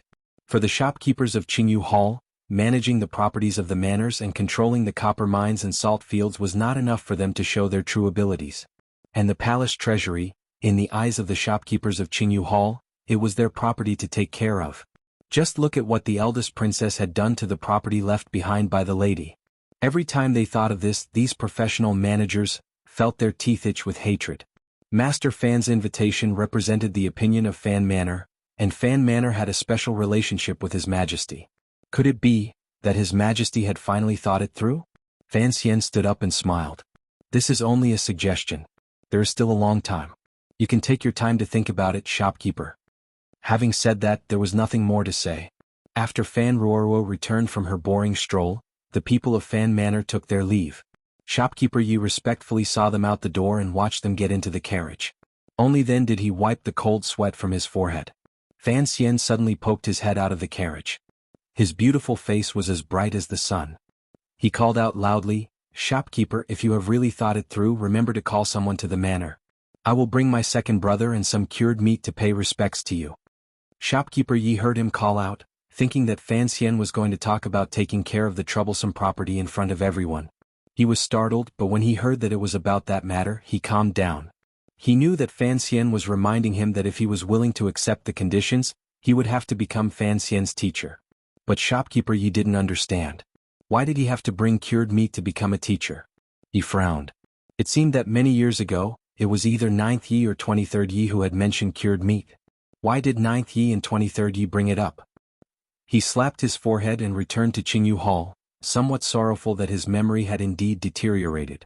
On the carriage back to the manor, Fan Xian was also a bit tired. He had never been a person who liked to scheme. However, for himself, for the Fan family, and for many people, he had to do something.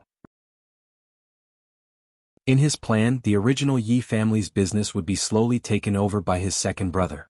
After all, his talent in business was not as good as that kid's. As for the rest, he would take his time.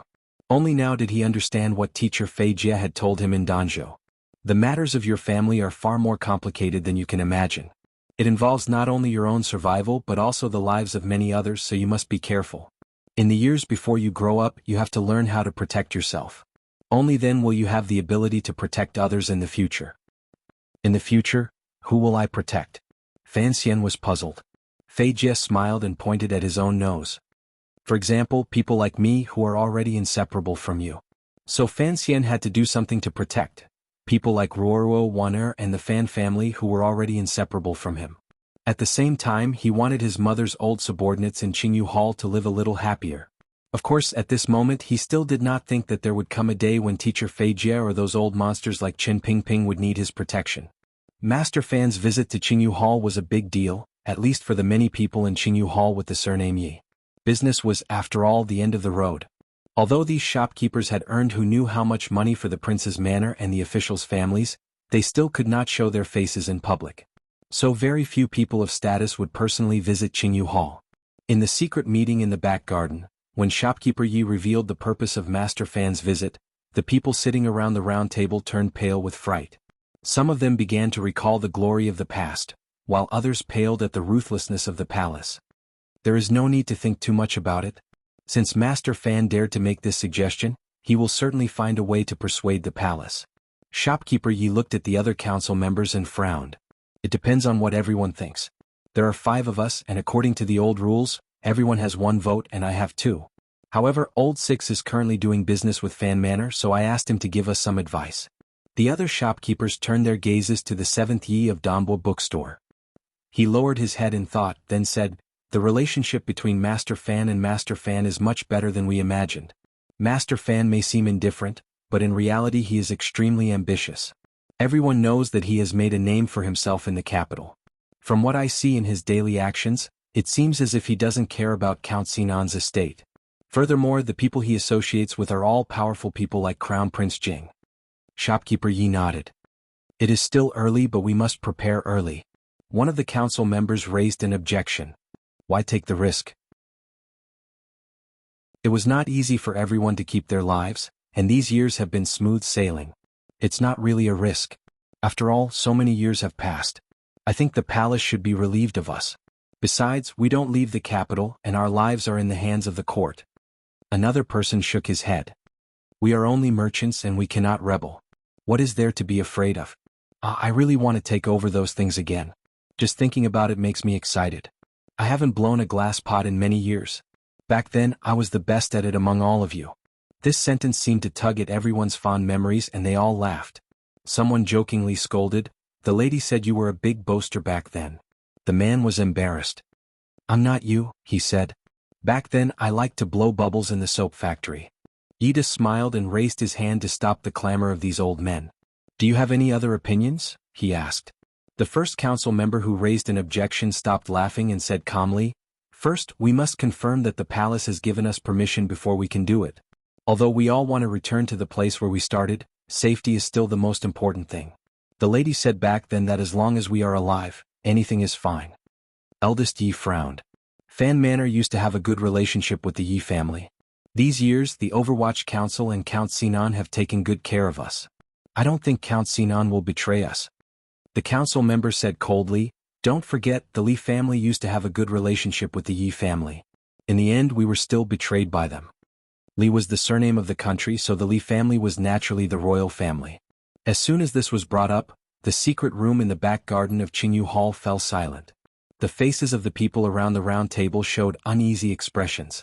Summoning the old members of the Yi family had always been a risky matter, so Fan Xian was only going to make the first move.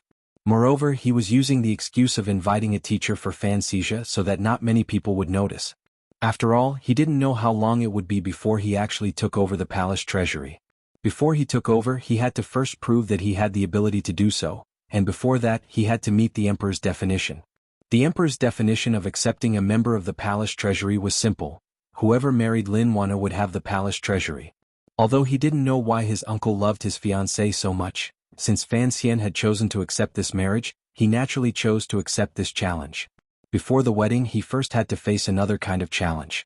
The functionary of Taichung Temple had always been a nominal position, similar to an honorary title in a certain world. It was used to give the future son-in-law a more elegant position.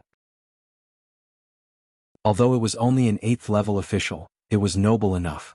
At first, the custom of the kingdom of Qing was to make a 6th-level official of the Tongwen school. But later, it was discovered that many son-in-law couldn't even memorize a poem, so the custom was changed to a functionary. In the previous dynasty, the functionary was known as a functionary, and was in charge of the rhythm of the ancestral temple. The royal family always thought that the son-in-law couldn't compose poems, and that they could only hum a few tunes, so it was decided. Although it was a nominal position, he still had to report to Taichung Temple. So early that morning, Fan Xian sat in his family's carriage with a worried face and hurried to Taichung Temple.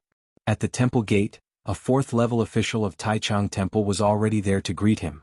Fan Xian was flattered by this display, and hurriedly went down to greet him. After exchanging pleasantries with his colleagues at Taichung Temple, he entered the yamen and sat in a small room, listening to the official explain what he should do. This official had been personally promoted by the Prime Minister, so it was easy to explain why he was so cordial to Fan Xian. But the official, as well as many officials in the court, still didn't understand why the illegitimate daughter of the Prime Minister was marrying the illegitimate son of the Fan family, and why everything was done according to the rules of the palace. Perhaps His Majesty was too fond of the Lin and Fan families, but in the eyes of many officials, His Majesty was too mischievous. And those who knew the true identity of the young lady of the Lin family wouldn't say anything. Fan Xian thought he was tone-deaf and couldn't avoid making a fool of himself. He didn't know that after sitting there for a whole morning and drinking a bellyful of warm tea, he found that most of his colleagues were the same, only reading the newspaper issued by the palace. His stomach was bloated from drinking too much tea. He sighed, took a newspaper and entered the latrine. The newspaper was still full of gossip, but now that Qin Pingping had returned to the capital, the palace no longer dared to fabricate stories about the director's first love.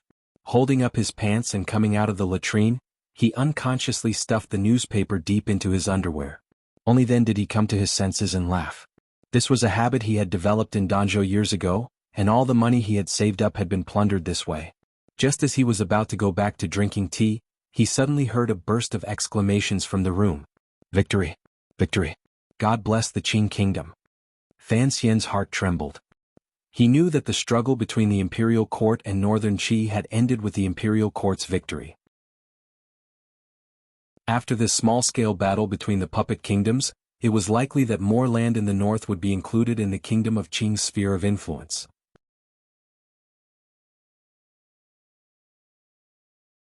Chapter 112. Inside the room, the officials were gathered together, reading the court bulletin, which clearly described everything that had happened in the north.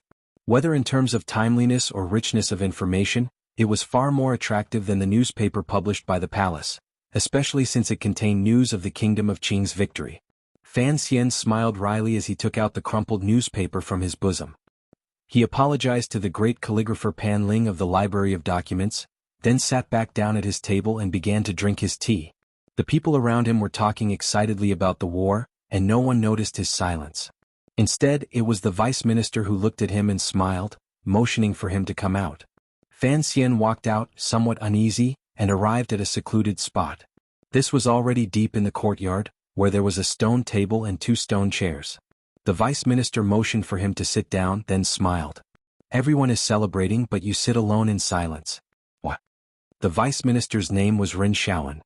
He had once been a distinguished man, and had later married a princess. Since then he had steadily climbed up the ranks in Taichung Temple. It was somewhat similar to the situation Fan Xian was facing today. Fan Xian wasn't sure whether or not Sir Ren was grieving over something, and so he didn't know how to respond. All he could do was smile faintly. The royal court's victory is a matter of course, so it's not a surprise. Why is it a matter of course?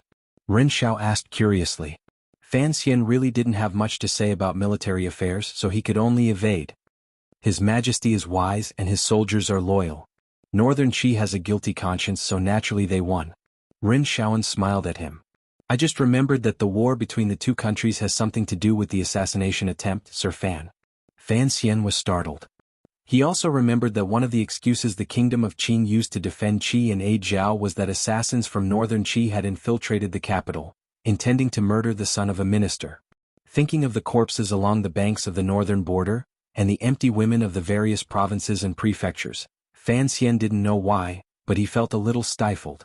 He sighed. Soldiers are weapons of murder. Saints have no choice but to use them. He knew that although the kingdom of Qing had been at peace for more than a decade, the martial spirit in its bones had not faded, so he was very careful to hide it. But in front of Rin Shaoqing he thought it was just a casual chat, so he spoke casually. Rin Shaoqing seemed to appreciate his words and nodded his head. Even so, we have gained a lot of land this time. The kingdom of Qing will have a few more years of peace. It is worth it. Fan Xian was not a pedantic pacifist. He smiled and acknowledged this fact. Rin Shaoqing continued, although all the military achievements will go to His Majesty, the imperial court has been secretly planning for this for 2 months. It can be said that they have racked their brains. Fan Xian immediately sensed something else from these words. He knew that the vice minister was saying that the civil service in the court had also contributed a great deal to the war. After all, Fan Xian had 2 lifetimes of experience. He knew that in the end, fighting a war was a battle of logistics, so he sincerely said, the great officials of the court also deserve great credit. Rin Shaoqing smiled in satisfaction and continued, the Prime Minister and you are about to become father and son-in-law. If you have the time, it would be more appropriate for you to pay a visit to him. Of course. Thank you, Vice Minister, for the reminder. Fan Xian felt a cold sweat trickle down his back. He was about to marry Wan'er, but he had not yet paid a visit to his future father-in-law. This was somewhat inexcusable. But, this was supposed to be an open relationship between the Lin Manor and the Fan Manor. Why would Rin Shaoqing tell him this in private? As expected, Rin Shaoqing said quietly, Teacher hopes that you will go to the Prime Minister's manor alone. He does not want to alarm too many people. Fan Xian accepted the order fearfully. The next day the court was filled with flattering words.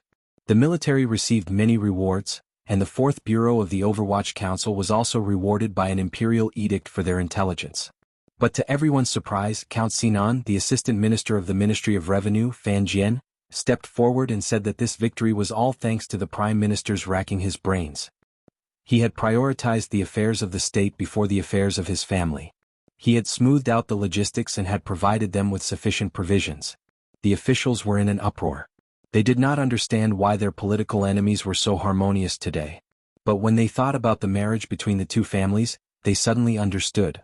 What was even more unexpected was that Guiyu, the Minister of Rights, who had always been on the Prime Minister's side, spoke out against it. Most unexpected of all. Qin Pingping went to court. When His Majesty asked him about it, he sat in his wheelchair and softly said, the Prime Minister has worked hard. At this point, the political enemies who had been attacking the Prime Minister over the collusion between Wu Bowen and Northern Qi suddenly quieted down. His Majesty had issued an imperial edict to comfort him, and Lin Ruofu had regained his footing. And there was a rumor in the court that the Prime Minister, because of the marriage alliance with the Fan family, had turned to the second prince. The second prince, who had originally had no support in the court, had suddenly become a powerful figure. No one knew that behind all this, the depressed Rin Shaoqing of Taichung Temple and the 8th-level functionary of Taichung Temple were chatting under the courtyard wall. Through Fan Xian he had sold his father-in-law a favor. This time he felt a little more secure.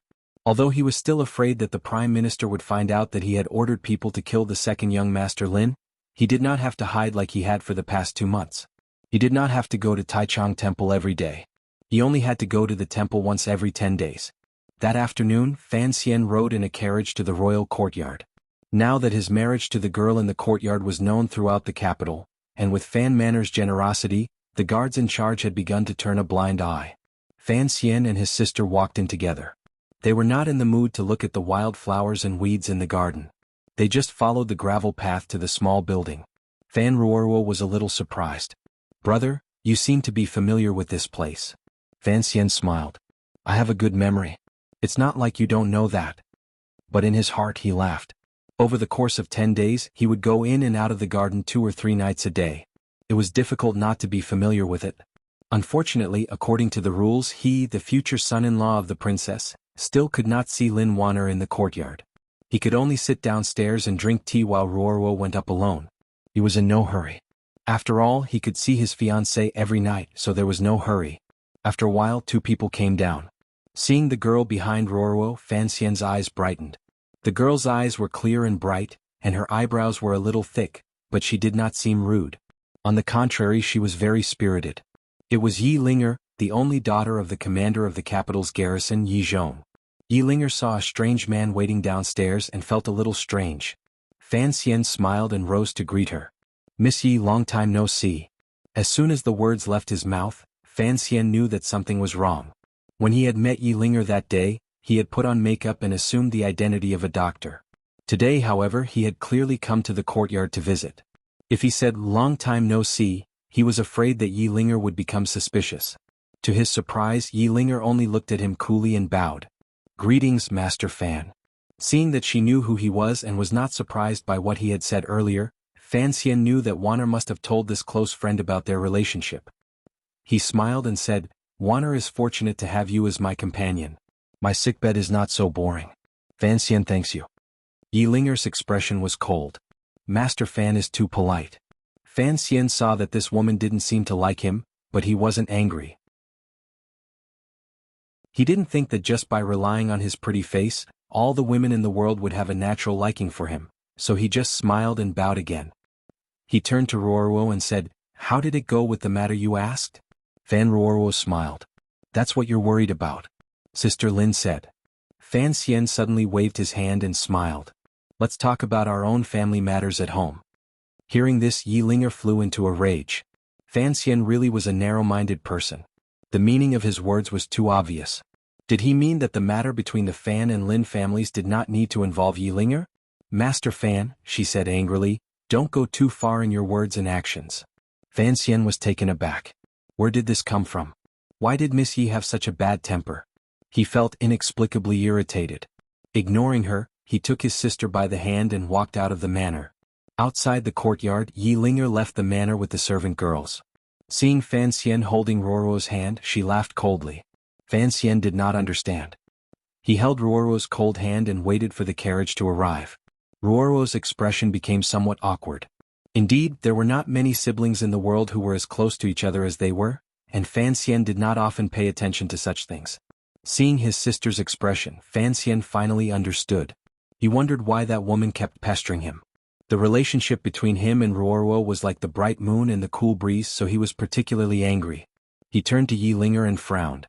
"Miss Yi, is it because there are no adults at home to discipline you? Is that why you wander around the capital and Dingzhou every day?" Yi Linger had not expected that her unintentional sneer would provoke such a vicious verbal attack. "Who are you calling uneducated?" she shouted angrily.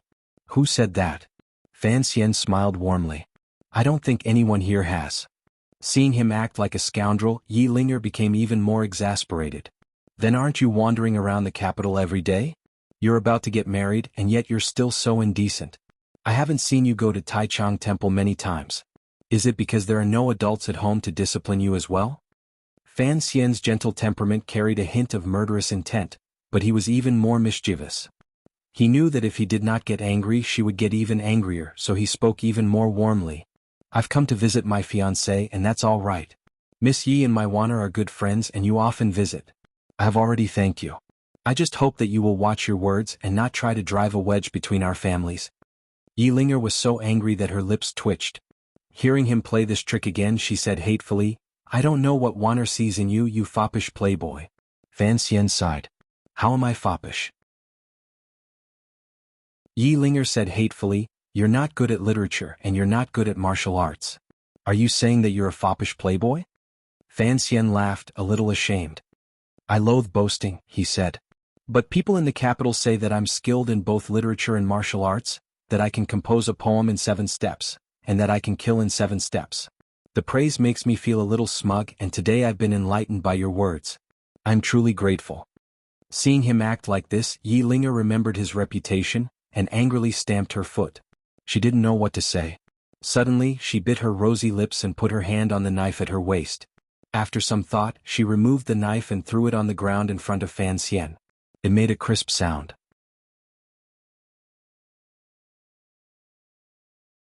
Chapter 113. Following the sound, the gate to the royal courtyard fell silent. Although the kingdom of Qing had enjoyed a long period of peace, and there were only small skirmishes on the northern frontier, it had only been a few decades since the founding of the kingdom, so the people were still valiant and courageous. As the daughter of a military family, it was normal for Yi Linger to have a small scimitar at her waist. But, to throw it in front of Fan Xian's feet was quite unusual. Fan Xian raised his eyebrows. He knew that this was an invitation to a duel, similar to the world he had lived in. When European nobles dueled, they liked to throw their gloves at each other's faces. He scratched the right side of his face, feeling a little itchy. Amused, he thought that if the duel rule in the kingdom of Qing was to throw the knife at the opponent's face, then every duel would be successful. Everyone looked at Fan Xian.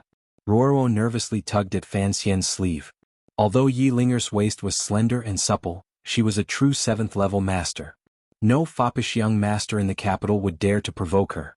But since she had thrown the knife and issued a challenge as a man, Fan Xian would appear cowardly if he did not accept the challenge. He was afraid that he would not be able to raise his head in the capital. Seeing that the two nobles were fighting fiercely, the guards at the gate of the side courtyard looked down and pretended not to hear anything.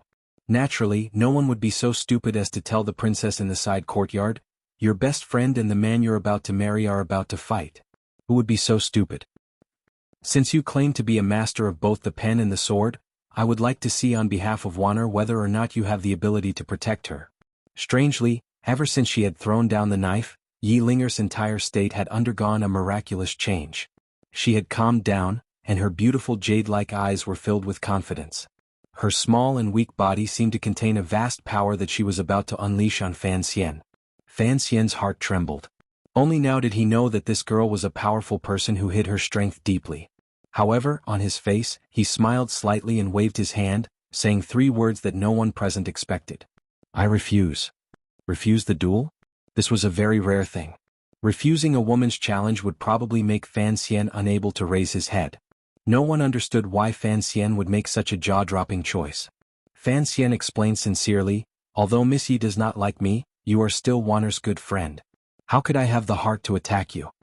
Without waiting for the crowd to cheer, he smiled and said, "What's more, I don't want to hit women unless it's absolutely necessary." The carriage had arrived a long time ago, but seeing the tense situation, it had stopped outside. Wang Qinian saw that his opponent was Yi Linger, and could only worry helplessly. He did not dare to use his identity as an Overwatch Council member to pressure his opponent. Having said this, Fan Xian once again took his sister's little hand and walked towards the carriage in a show of force. A clear voice rang out furiously. Finally, Yi Linger could no longer endure Fan Xian's incessant barrage of insults.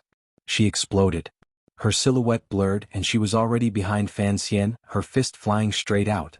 Fortunately, she still had some martial arts heritage and before she moved she had already given a warning. Feeling the violent wind behind him, Fan Xian's right hand cleverly exerted force and led his sister to the side. Immediately after he turned around. And then he saw a fist heading straight for his face. The fist was small and beautiful with fair skin. One could even see the faint blue veins on its surface. When it was clenched into a fist, only the thumb was exposed and it was painted with pink cardamom. To be able to see so many details in such a short amount of time only proved 2 things. First, Fan Xian was a man of many emotions and desires. Second, although Yi Linger's actions were violent and fast, compared to the elusive staff on the cliff in Danzhou, she was still much slower. The tip of his foot moved an inch from the ground, and his whole body moved with incredible speed to the left, causing the murderous fist to completely miss, which brushed past his cheek. There was a buzzing sound as the fist missed, but it still caused the wind to tremble, and the hair on Fan Xian's cheek floated up. At this moment, his right hand had already been raised without anyone noticing. His index finger bent slightly, and in the time it takes for a spark to fly off a flint, he flicked Yi Linger's pulse. Even Gong Dian, the deputy commander of the palace guards, could not dodge this move if he was caught off guard, let alone Yi Linger. All he heard was a light grunt, and her tightly clenched fist had already loosened, right next to Fan Xian's cheek. But Fan Xian had no time to be happy. His eyes narrowed and he strangely took 3 steps back. He stretched out his hand and clapped it 3 times in the air. Pok, pok, pok. 3 crisp sounds rang out next to him. As soon as Yi Linger's fist loosened, her 5 fingers opened up like peach branches in spring. Each finger was like an awe-inspiring branch, aiming for his temple. Fan Xian dodged completely by relying on his reflexes. He struck out 3 times, blocking the 5 streaks of air piercing through the air. The Yi family sans ho. The onlookers cried out in alarm. The great Grandmaster Yi Luyun of the Kingdom of Qing was Yi Linger's great-uncle. No one had expected this young lady to have received Yi Luyun's teachings. The cries of surprise did not stop. Fan Xian's face was calm as he rushed forward, and his fist landed squarely on Yi Linger's palm. There was a muffled sound, and whether Yi Linger's fingers were peach branches or something else, they were all broken. The powerful Jinqi in his palm had bluntly broken his opponent's sans ho. Yi Linger floated back half a foot, clutching her wrist in pain. She looked at Fan Xian in shock. She had never imagined that the Jinqi in Fan Xian's body would be so strange. After her palm had touched it, it had invaded her meridians. The pain made her mind scatter, and she immediately lost the will to sans ho. You are no match for me. Fan Xian was still smiling, using words to provoke her. Yi Linger gritted her teeth and charged forward again. This time she was even more ferocious than before. Her 5 fingers formed a knife and she chopped down horizontally. The palm knife cut through the air with a whistling sound. She was a woman, and her innate Jinqi was not as abundant as that of an adult man. So when Yi Luyun had first taught her sans ho, he had put some thought into it. When faced with an expert whose Jinqi was stronger than hers, she would use her fingers as a palm, turning the will of the Sanshou's withered branches into the power to chop wood. Fan Xian felt a chill in his heart, but his body did not sway under the wind of the palm strikes. His feet were hurried, and he relied on the escaping skills he had learned on the cliffs in Danzhou to dodge each of Yi Linger's vertical palms with great skill. Perhaps it could be said that it was extremely dangerous. The wind from Yi Linger's palms grew fiercer and fiercer, and the spectators felt as if there was a cold wind blowing in all directions. It was as if there were countless knives dancing around Fan Xian, and he vaguely sensed danger. He grunted, and the tyrannical Jinqi filled his body. He stomped heavily on the ground, and forcibly stopped himself from retreating. He exerted strength in his waist and abdomen, and his whole body felt as if someone had punched him from behind. He suddenly shot forward. From retreat to advance, there was no sign of stopping. The wind from the palm strike disappeared, and so did Fan Xian. The next moment, the spectators' mouths dropped open. Fan Xian had disappeared from Yi Linger's bosom. His 2 hands were like iron pincers around her armpits, and he lifted her terrifying palms and placed them on his shoulders. To be precise, before Yi Linger's 2 palms struck down, he had used a technique similar to holding her in his arms to grab her vitals. Fan Xian's trick seemed shameless, but in reality he was trying to find the only way to get close to her in the midst of the wind from the palm strikes. Furthermore, it was only a very small space in the blink of an eye. His speed and eyesight had already reached a terrifying level. Of course, this was all thanks to Wu Zhu's teachings. Yi Linger suddenly realized that Fan Xian was falling toward her like a ghost, and then he was hugging her. She frowned. She knew that for him to be able to get close to her body, he had to have some kind of eyesight technique. She was shocked but not panicked. Her palms stopped moving and her whole body rose into the air. Without any warning, she kicked toward Fan Xian's shin. If this kick landed, Fan Xian would probably fall on top of her in pain. However, at this moment she couldn't care too much. Just then, Fan Xian let go of her hands, letting her unfinished palm strike fall freely. The structure of the human body was strange. If your palms were chopping down, it would be very difficult for your legs to kick up. Fan Xian needed a moment of discomfort from his opponent. Taking advantage of this brief moment, he had already rushed forward with his fist. This was Fan Xian's 3rd punch in the capital, after the murder on Yolan Street. Each of his punches had broken a person's nose, and today was no exception. There was a soft sound and a beautiful flower of blood floated in the air, giving off a romantic feeling. Yi Linger covered her nose and squatted down. There was blood between her fingers. After a moment she began to cry out in pain. Fan Xian was speechless. If you want to fight, I'll fight with you. How can you cry when you lose? The servants of the Yi Manor had long since surrounded her, but they were well behaved and did not swarm her. It seemed that it was common for Miss Yi to fight someone, but there were still many people who stared at Fan Xian. Fan Xian confidently brushed his robes without any misgivings. But the royal guards who were watching from a distance lowered their voices and sighed. Miss Ye's family is well educated, but I didn't expect her to be hit by Fan Xian's black fist. Seeing Miss Yi squatting on the ground and crying, Fan Xian remembered that she was only a 15-year-old girl. But he didn't feel any guilt. Not hitting women didn't mean he was willing to be hit. When his mother had first entered the capital, she had beaten this girl's father, the current commander of the capital garrison Yi Zhong, into a pig's head. His own uncle Wu Zhu had once fought with Yi Luyun under the palace walls, forcing the grandmaster of the kingdom of Qing to go into seclusion for several months, forsaking his sword and taking up Sanzhou. Him hitting Yi Linger could be considered a continuation of this glorious tradition.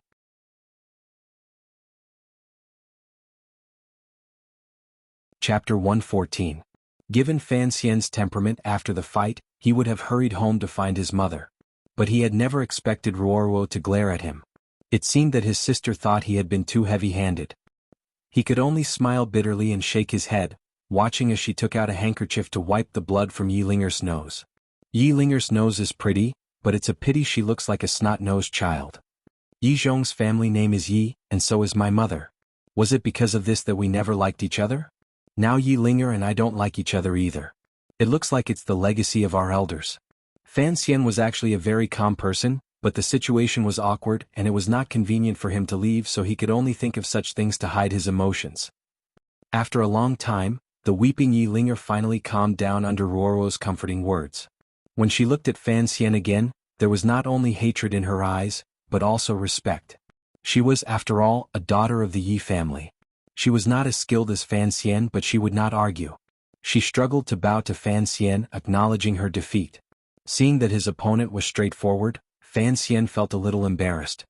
He coughed and asked casually, "What palm technique did you use just now?" "Coffin breaker."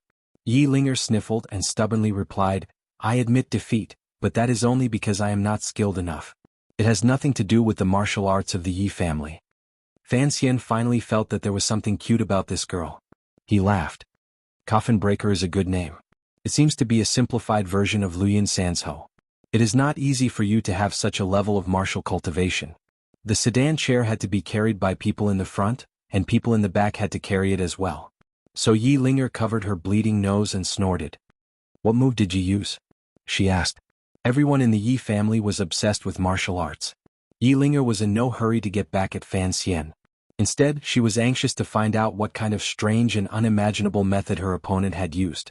The people of Qing loved martial arts, but no one had ever been like Fan Xian. He had only relied on his jinqi, speed and judgment to strike first. He had relied on his understanding of the human body structure to attack the parts of the enemy that he had never paid attention to. Every little bit made a mickle. Yi Linger had never seen such a method before, but her granduncle had. Fan Xian was taken aback. His black fist didn't seem to be much of a technique, so he said, "It's just a small trick. Miss Yi, please go and treat your wounds." These techniques were the killing techniques that Wu Zhu had taught him, the techniques of identifying people that Fei Jie had taught him, and the insights he had gained from using them for the first time on Yulon Street. Fan Xian called this a little trick, and it was indeed like the name.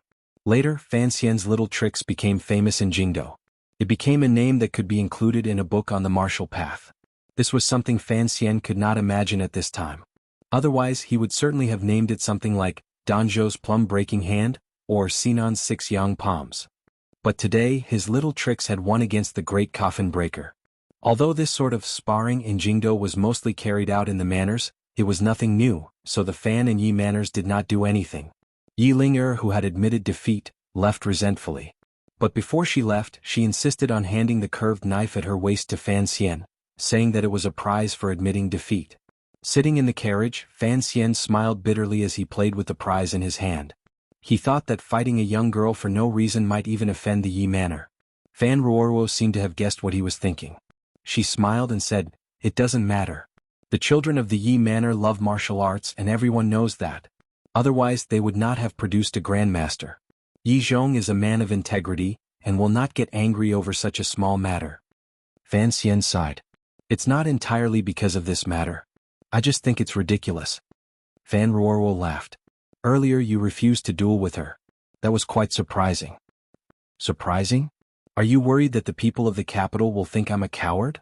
You said before that she is only a 7th level ace, and I am a strange scholar who has even killed an 8th level ace. Even if I don't fight her, will the people of the capital think I'm afraid of her? Fan Xian smiled. Although it is said that swords are more powerful than words, if words alone are enough to humiliate an opponent, then there is no need to resort to swords. Having said this, he suddenly slapped his thigh and said in annoyance, "Fine, we've already fought. There's no point in talking about this." Fan Ruoruo giggled. Fan Xian asked curiously, "Why does Miss Yi always dislike me?" "I don't know." Fan Ruoruo thought for a moment, then replied, "She probably thought that it was a very sad thing for sister-in-law to marry you. Later, although this problem didn't exist, we lied to her again. It was equivalent to using her help to let you see sister-in-law. She couldn't take this lying down." Fan Xian smiled bitterly. "I knew it. There are no secrets between friends. The key is Surfei's student." Fan Ruoruo continued to explain. "Last time my brother used this name. Now it seems that many people know that our family has a good relationship with Sir Chin of the Overwatch Council. Perhaps it was because of this that they let the cat out of the bag." Fan Xian's heart trembled. He didn't want others to guess anything from this, did they? But then he thought about how many years ago the Yi family had been in the capital. Based on what he saw in front of him, it seemed that the people of the capital had long forgotten what had happened. Fan Ruoruo handed him a piece of paper. He took it and looked at it carefully, then crumpled it into a ball and threw it out the window. On the paper were a few sentences written by Wan. His main purpose in coming to the manor today was to discuss with his fiancée what he should bring up when he was about to visit his father-in-law. Although Lin Wan hadn't lived with the prime minister since they were young, they were still father and daughter. She knew better than an outsider like Fan Xian. The next day the sky darkened. Dark clouds hung over the city, slightly reducing the heat of the sun. But it made the capital feel even more like a steamer basket. Fan Xian wiped his sweat and crouched on the edge of Jiazhu Street, carefully picking through the goods on the stall. Jiazhu Street was the distribution center for antiques and playthings in the capital. People who were interested in these things, whenever the weather was good, liked to come to this street to look around. Fan Xian imitated the actions of an expert. One foot on the shoulder of the road, the other on the edge of the stall's vellum. His fingers moved about randomly on the stall. More than an hour had passed, but there was no final result. The stall owner was a little anxious. But seeing that Fan Xian was dressed like a rich man, he couldn't say much. All he could do was smile. "Sir, what goods are you looking for?" "Snuff bottles." Fan Xian opened his mouth helplessly. Warner had said that the Prime Minister's favorite hobby was playing with snuff bottles, so he had hoped to find something good today. He hadn't expected that his eyes would be dazzled, and he still hadn't seen anything that caught his eye. "Well, you found the right place." The stall owner's eyes lit up and he said, "I have blue and white glaze, jadeite, amber, whatever you want. Especially the jadeite." "Very good. Look at this." He picked up a small pot. The color of the pot was green and slightly yellow. "See? It's yellow poplar green. Although it's not very old, the quality and workmanship are excellent." "Do you have emerald?" Fan Xian thought that he had to pick the most expensive one. The stall owner said awkwardly, "Emerald is too precious. It's used to make snuff bottles. That's a standard only available in the palace. Although we don't really need it these days, if you want to find an emerald snuff bottle on Jiazhu Street, it'll be a little difficult." The stall owner was a very good person. He pointed Fan Xian to a large shop on the street, saying that if he wanted to find an emerald snuff bottle, he had to go there. Fan Xian thanked him, put down a piece of silver and picked up a piece of porcelain which he wasn't sure was real or fake. Then he got up and left. Wang Qinian watched from the side and a smile rose on his face. He thought that Fan Xian was very gentle to peddlers and commoners, and most importantly he was very meticulous. Entering the large shop, Fan Xian was greeted by a gust of wind. When he looked closely he saw that it was a fan that was constantly moving. Fan Xian was very impressed. He wasn't in a hurry to ask about the snuff bottle. First he grabbed the stall owner and asked who sold the fan. After asking he found out that it was a new product that had come out last year. The stall owner had some friendship with the merchant, so he put it in the lobby as a living advertisement. After asking for the merchant's address, Fan Xian began to ask about the snuff bottle. The stall owner looked Fan Xian up and down. From his clothes he confirmed the value of Fan Xian's wallet. Only then did he go into the back room and carefully take out a box. He placed it on the table and opened it. The box was covered with red brocade, and extremely soft materials supported the snuff bottles of all kinds of materials to prevent them from breaking. The stall owner didn't say much. He simply asked, "Do you want the best or do you want the best?" Fan Xian liked this feeling. He smiled. Of course the best. Hearing this, the stall owner closed the box and felt around his waist for a long time.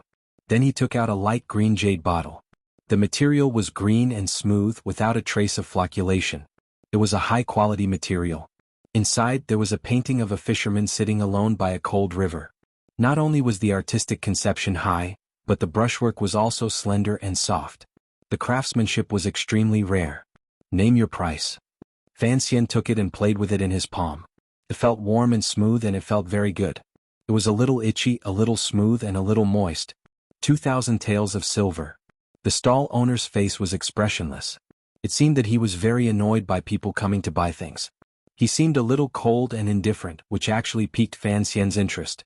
The goods were indeed good. The style of an old shop was indeed different. He thought about it. The money he had saved in Danzhou plus the money his sister had given him had all been given to his brother to open a bookstore. Danbo Bookstore's business was booming, but the money he had saved up had not yet been returned to him. Later he had borrowed 2,000 taels of silver from Teng Zijing. Subtracting the 400 taels he had spent on the pleasure boat, he had used them a lot lately. He still had about 1,300 taels of silver left. He frowned. 800 taels.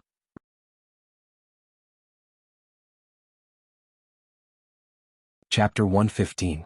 Fan Xian didn't know how to bargain, but in his previous life, that beautiful nurse often chatted with him and told him that when girls bought clothes, they would bargain from a third. Fan Xian wasn't as smart as the young girl, so he cut the price by 2/5. But the shopkeeper glared at him as if annoyed at this young man's lack of knowledge. He coldly closed the box and prepared to take it back to his room. Fan Xian panicked and opened his mouth to call him back so they could discuss the price. Unexpectedly, Wang Qinian, who had been silent all this time, gave Fan Xian a meaningful look.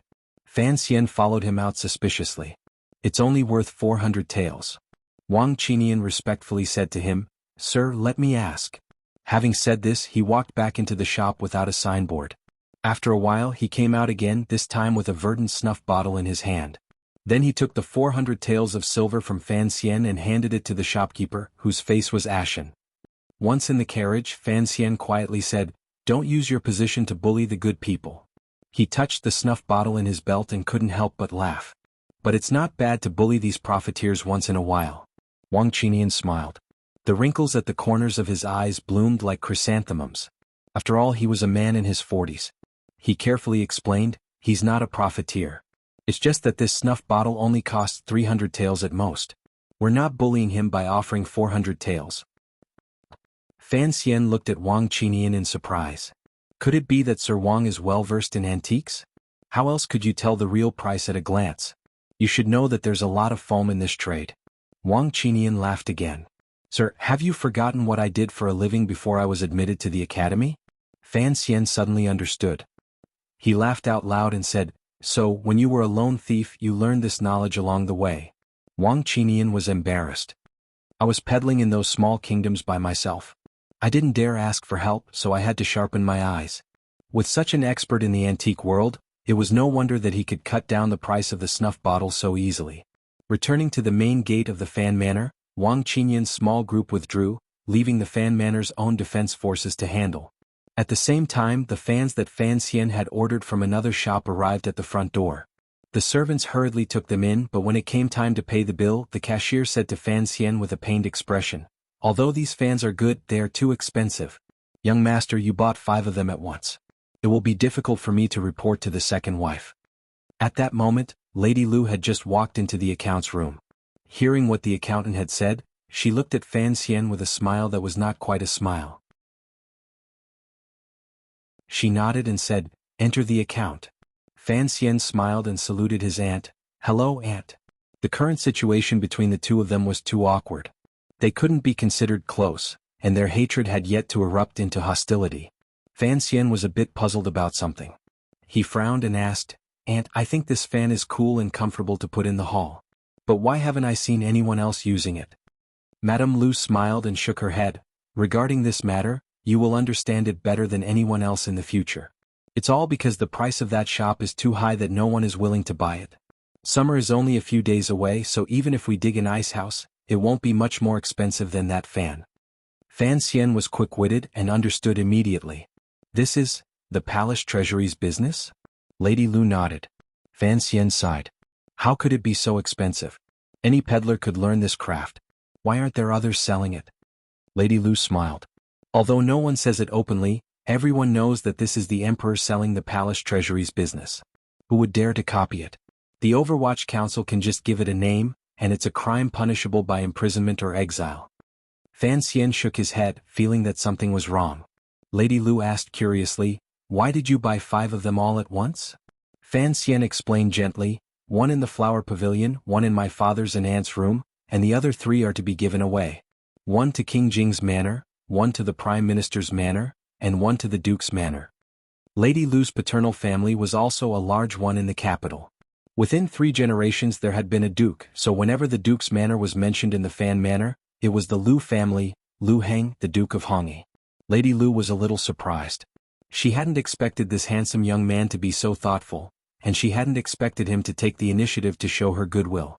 For a moment she didn't know how to respond. She smiled absent-mindedly and left the accounting room. In fact, after seeing Lady Lu, Fan Xian had occasionally thought of returning the relationship between him and Lady Lu. If he wanted Fan Xizha to stand firmly by his side in the future, and to avoid the family fights that he disliked, then he had to ensure that Lady Lu wouldn't do anything. That would make it impossible for the 2 sides to reconcile.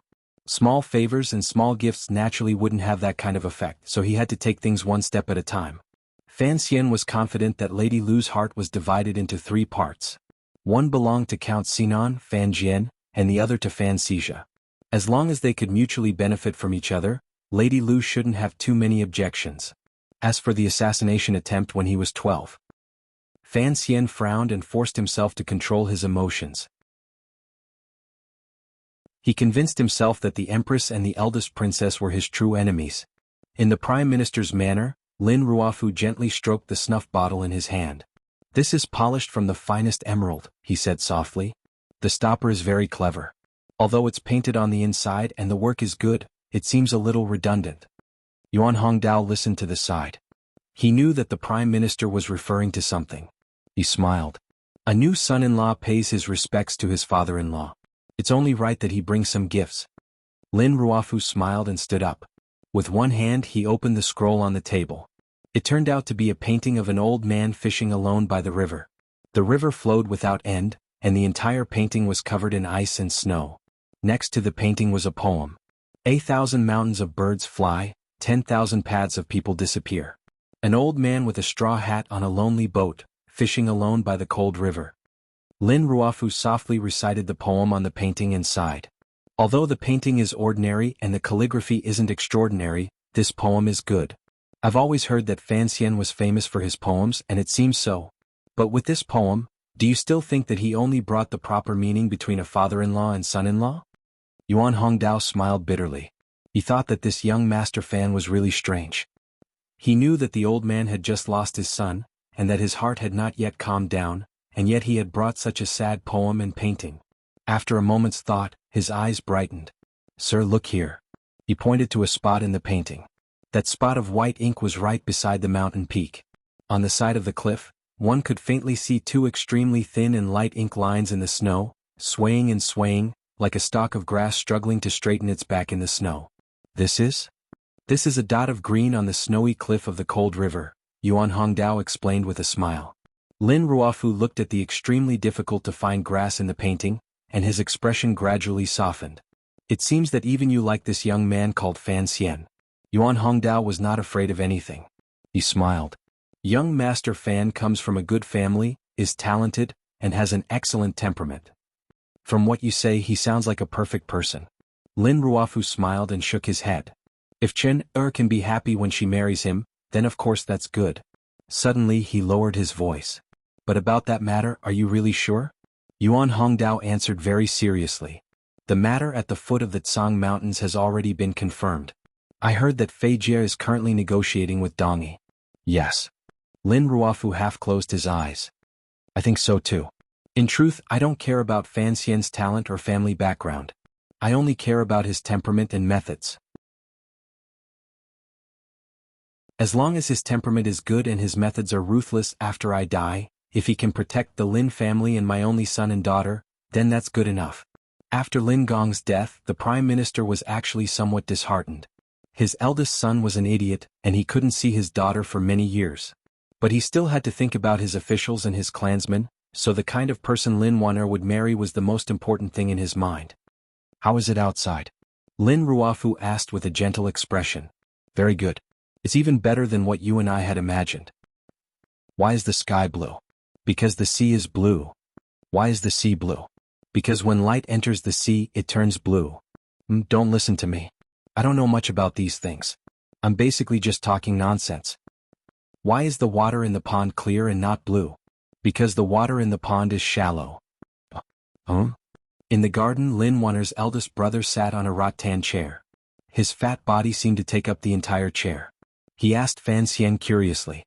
His eyes were pure and innocent like a child's, but his eyes occasionally showed a bit of dullness. Fan Xian knew that the eldest son of the Prime Minister's manor wasn't in good health, but he didn't realize that Wan'er's eldest brother was actually an idiot. For some reason the Prime Minister didn't want to see him. Fan Xian stayed in the back garden, but coincidentally ran into his brother-in-law, so he could only chat with him. He smiled and thought to himself, I wonder if this chubby idiot would occasionally get angry and beat me up. What's your name? Fan Xian smiled as he looked at his idiotic brother-in-law. After chatting for a while, he realized that his reaction was actually a bit slow, like a child a few years old. He was a bit adorable, at least more adorable than the accountant Fan Xija.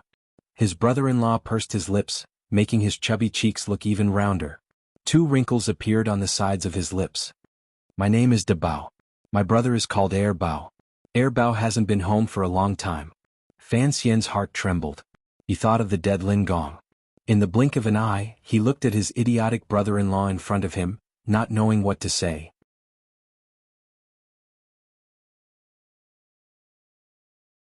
Chapter 116. If an average adult were to chat with an idiot who only had a few years of intelligence, it would be easy to get annoyed. But Fan Xian was different. In the last years of Fan Xian's previous life, he had been bedridden and unable to move. In this life, when he practiced that strange tyrannical martial method, he often fell into a semi-vegetative state.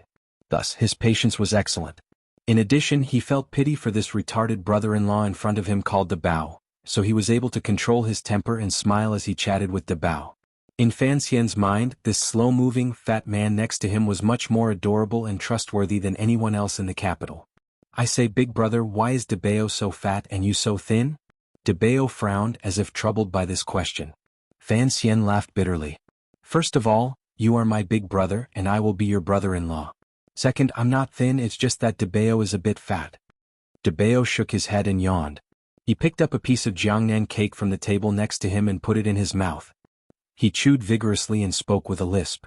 De Bao is not fat, I just like to eat. Seeing that the Prime Minister had no intention of passing on his message, Fan Xian rolled his eyes and moved closer to his brother-in-law's ear. De Bao, when will I take you out to play? Play? Play what? De Bao said happily. I want to play polo. Huh? Fan Xian felt a headache coming on, thinking that he had given himself something to do. He had wanted to take his brother-in-law out for the summer, and then use it as an excuse to drag Wan'er out of the heavily guarded royal courtyard. How could he have known that his fat brother-in-law wanted to play polo? He quickly changed his mind and said, De Bao, do you want to hear a story? De Bao's nostrils flared and he took 2 deep breaths. Good. He said excitedly. De Bao loves stories. Thus, in the garden of the Prime Minister's house, a refreshing voice began to speak. This voice was telling a story. The story was about a beautiful Snow White and 7 dwarves living happily in a forest. One day Snow White went to pick small mushrooms. This is unexpected. Prime Minister Lin Ruofu looked out the window and smiled. Do you think he's faking it? Yuan Hongdao shook his head. It doesn't seem like it. Master Fan's smile is extremely sincere. It must be from the bottom of his heart. Lin Ruofu sighed. Invite him in. Fan Xian had been nervous ever since he entered the Prime Minister's private residence. When he entered the Prime Minister's private study and saw his future father-in-law's face for the first time, he couldn't help but tremble a little. After all, the death of the Prime Minister's only normal son had something to do with him. However, he still maintained a respectful and cautious expression on his face and was abnormally calm. Greetings, Uncle Lin. Addressing Fan Xian was a very particular matter. Calling him Prime Minister was certainly not appropriate, and calling him Sir Fan was not beautiful either. Calling him uncle would not only strengthen the relationship between the Fan family and the Lin family, but also faintly show the closeness that the marriage would bring. Lin Ruofu looked at Fan Xian's calm face and was satisfied with his performance. After a moment's deliberation, he said, "I believe that Master Fan understands why I have invited you here today." Fan Xian hurriedly replied with a smile, "Uncle, please call me by my name." Lin Ruofu nodded. "Fan Xian, do you have any objections to this marriage?" Fan Xian thought to himself, what objections could he possibly have? He couldn't help but feel a little embarrassed. Seeing his expression, Lin Ruofu felt even more at ease. He smiled. "As you can see, after Gong passes away, I only have one son and one daughter. Chen is to be married to you. You must treat her well." Fan Xian lowered his head and replied in a low voice without any hesitation. "The older generation will pass away one day." Lin Ruofu suddenly spoke in a clear voice. "If I were to be presumptuous and say that one day in the future, I entrust my son to you, would you be able to bear the responsibility?" Fan Xian thought for a moment, then stood up. He cupped his fists and bowed. "Of course. In the future we will be considered one family, so there are some things that I can say in front of you." Lin Ruofu looked into the young man's eyes, as if he wanted to see into the depths of his heart. "Although Wan and I rarely see each other, she is still my daughter. Her surname is Lin, so we must consider the interests of the Lin family. Once the marriage is over, I believe Count Sinan will understand that our two families will share the same life and glory. I hope that in the future, whether in court or in the wilderness, you will firmly remember your position. From now on, you will not only protect the Fan family but also the interests of the Lin family." His words were blunt, but it was the only way to show that the Prime Minister had finally given his approval to the marriage. Fan Xian felt a surge of joy in his heart. Although marrying Wan was a matter handled by the palace, to have his father-in-law's approval would naturally make it more legitimate. But thinking about the other meaning behind these words, Fan Xian couldn't help but feel a headache coming on. This father-in-law, whom he had just met, had clearly abandoned the Eastern Palace, but he didn't know if he was preparing to lean on the side of the second prince. Everyone knew that Fan Manor and King Jing's Manor were the second prince's supporters, but Fan Xian knew that his father's thoughts were much more complicated. After the successful trip to the Prime Minister's manor, Lin Wan finally found an opportunity to enter the palace. She showed her filial piety to the Empress Dowager for half a day, and somehow managed to persuade her uncle, who was usually stone-faced, to receive an edict. She was finally able to leave the royal courtyard and go for a stroll. Under the careful care of Fan Xian and the royal doctors, Lin Wan's recovery was excellent. She could already go out for a walk. Although the root of her illness had not been cured, it was not a good idea to hide in the small building all the time. So when he heard that the palace had finally lifted the ban, Fan Xian was overjoyed. Early the next morning, he took his carriage and all the things he had prepared and rushed to the royal courtyard to wait. After some time, the courtyard finally became lively. First, a few guards led the way, then a few old nannies led the way, and a few pretty maids led the way. Finally, Lin Wan leisurely walked out with the support of the head maid, Siki. Lin Wan wore a refreshing white dress and a bamboo hat on her head. This kind of hat was extremely light, and under the hat was a thin layer of gauze. It blocked the sunlight and also covered her beautiful face. Only the faint smile on her face and lips could be seen. Fan Xian went forward to greet them, but the old nannies became nervous when they saw this new son-in-law. They stood in front of the princess like they were fighting a flood, and stared at him fiercely with eyes like lightning. Fan Xian was furious. He thought to himself, "I'm in love and I have to be disturbed by you guys. If you really annoy me, I'll give you some laxatives. I'll glare at you until you can't leave the toilet." Lin Wan looked at him apologetically, but she pinched the servant girl next to her. Siki felt the pain and almost cried out. Who did she offend this time? But she understood what her mistress meant. She quickly went forward and said to the young master, "Master Fan, let's split up. We'll meet again at the summer villa in the western part of the city." The summer villa was a royal summer garden, about 20 miles west of the capital. If Lin Wan hadn't come out today, Fan Xian wouldn't have been able to enjoy it. Fan Xian snorted, but he knew that if he sat in the same carriage with Lin Wan before the wedding, she would be embarrassed, and the old nannies would go crazy. So he didn't say anything more, but he gave Ruoruo a look. Ruoruo understood and smiled. She walked to her future sister-in-law's side and gently took Lin Wan's hand. She said something and then followed the group of people from the villa into the palace carriage. Brother, being the son-in-law, is a very annoying thing. Fan Xizha looked at Fan Xian sympathetically. Autumn is coming, Fan Xian sighed. It shouldn't be a problem for your sister to follow sister-in-law. Those damned old nannies don't think lilies will bloom in carriages. What's a lily? It's a holy plant. The two of them left early just as the sky brightened. But by the time the carriages reached the summer villa, the sun had already woken up. It warmly shone on everything as if it were a comrade. Fortunately, the royal palace had already considered these problems. The pampered royal family all refused to accept the warmth of the sun, so the villa was built next to a dense forest. It was next to the mountains and looked out over the lake, sheltering it from the sun and welcoming the wind. The surface of the lake was calm, but the wind still blew gently, taking away the last bit of dryness in the forest. Fan Xian stood on the grass by the lake, looking at the scenery in front of him. He was full of admiration. The activities of the emperor's farmhouse were indeed different. Their living conditions were much better than those of the common officials. When they entered the summer villa, Ruoruo somehow managed to persuade the royal guards to leave the old nannies at the front of the villa to drink tea and play mahjong. Only a group of young people remained by the lake. The guards were either standing or sitting in the distance, and the servant girls rarely came out to play. They chattered incessantly, reducing the peace of the lake. But without the fish eyes to disturb him, Fan Xian still felt very comfortable. He was a little further away from the crowd. He gritted his teeth and made a face to chase away the servant girl, Siki. Finally, Fan Xian was able to spend some time alone with Wan'er. It's so hard. Fan Xian sighed. His right hand slithered through the green grass like a snake, and like lightning he grabbed Wan'er's soft little hand. His face was still calm as he looked at the lake. It's so hard to see the girl. Her hand was caught, and Wan'er's face immediately turned red. She lowered her head in embarrassment, but she didn't pull her hand back. In a low voice she scolded, "You're calling the girl at this time? I don't know who it is that shamelessly climbs the walls and windows every night."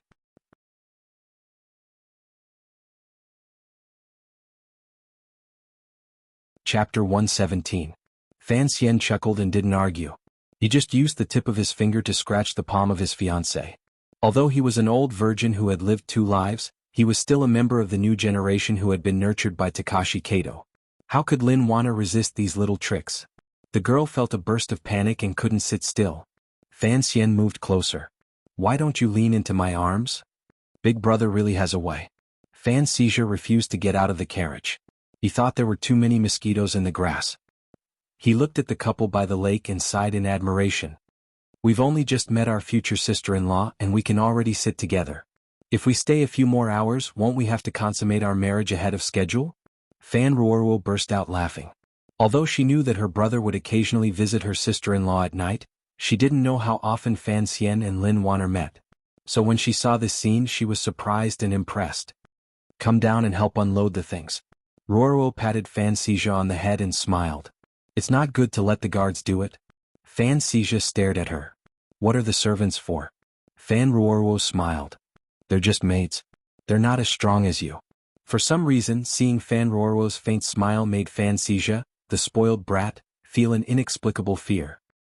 He obediently climbed down from the carriage and began to help the delicate maids unload the things. It was no wonder that Fan Ruoruo wanted his help. Fan Xian had brought a lot of things with him on this trip, and it took the maids and Fan Xizha half a day to unload them. Fan Xizha wiped the sweat from his forehead and shouted to the lakeside, "Big brother! Unload all the things." "What are they?" Fan Xian, who was sitting by the lake, heard the shout and only then did he remember these things. He slapped his forehead and apologized to Wan'er with some embarrassment. He stood up and brushed the grass off his bottom. He walked to the side of the carriage and began to give orders to everyone on how to arrange things. After settling down in the capital, his grandmother had sent over all the belongings he had left behind in Danzhou, so they were all put to use today.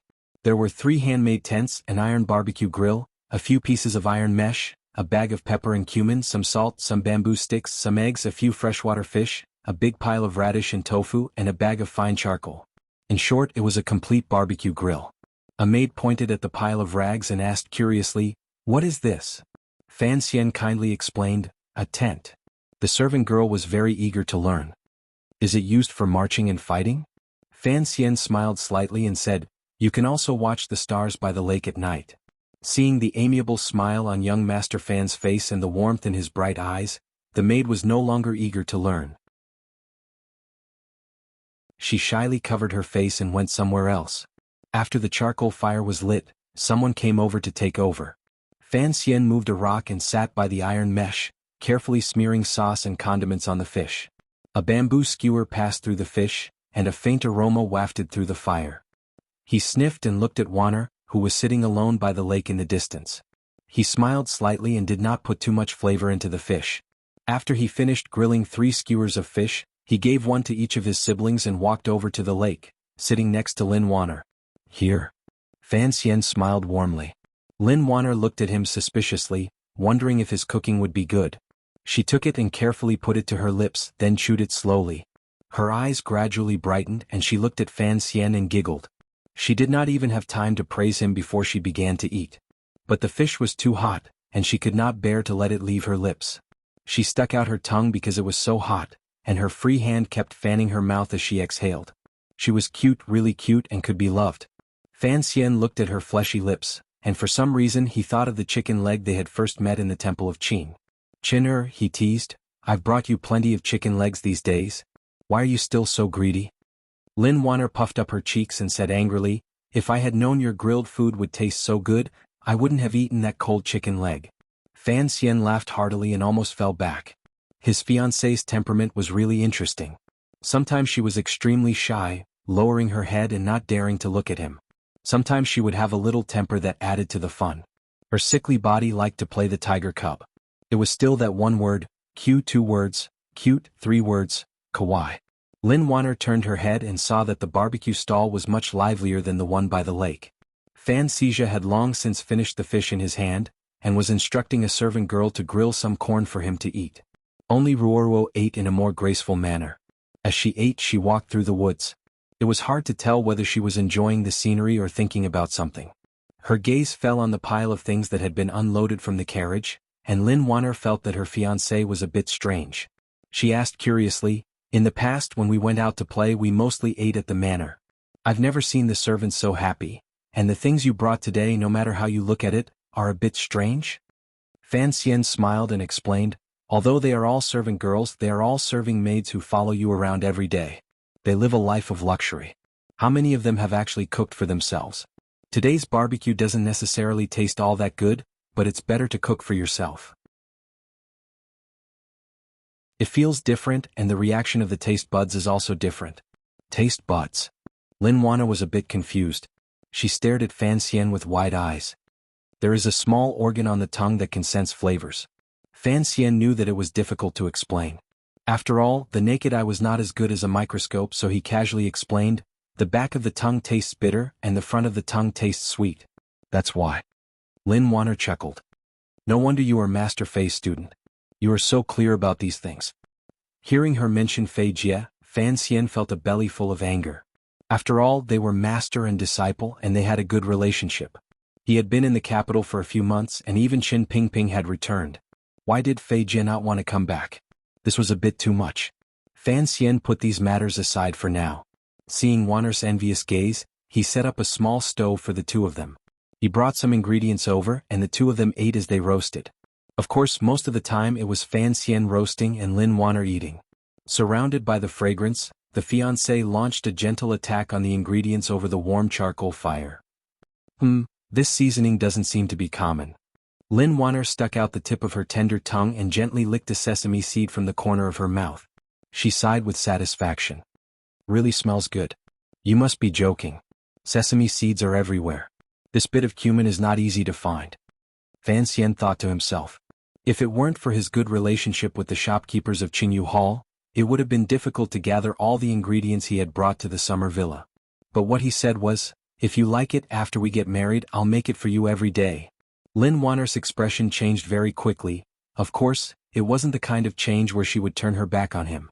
It was just that when she heard the word, "get married," she habitually lowered her head shyly. But today's scene was not very suitable.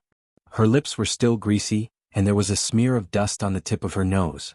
No matter how you looked at it, she looked like a little girl who had been secretly eating in her own kitchen. Fan Xian looked at her face and chuckled.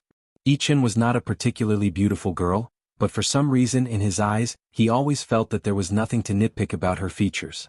There was not a sliver of her demeanor that was not cute. Seeing him laugh at her, Lin Wanner angrily prepared to pounce.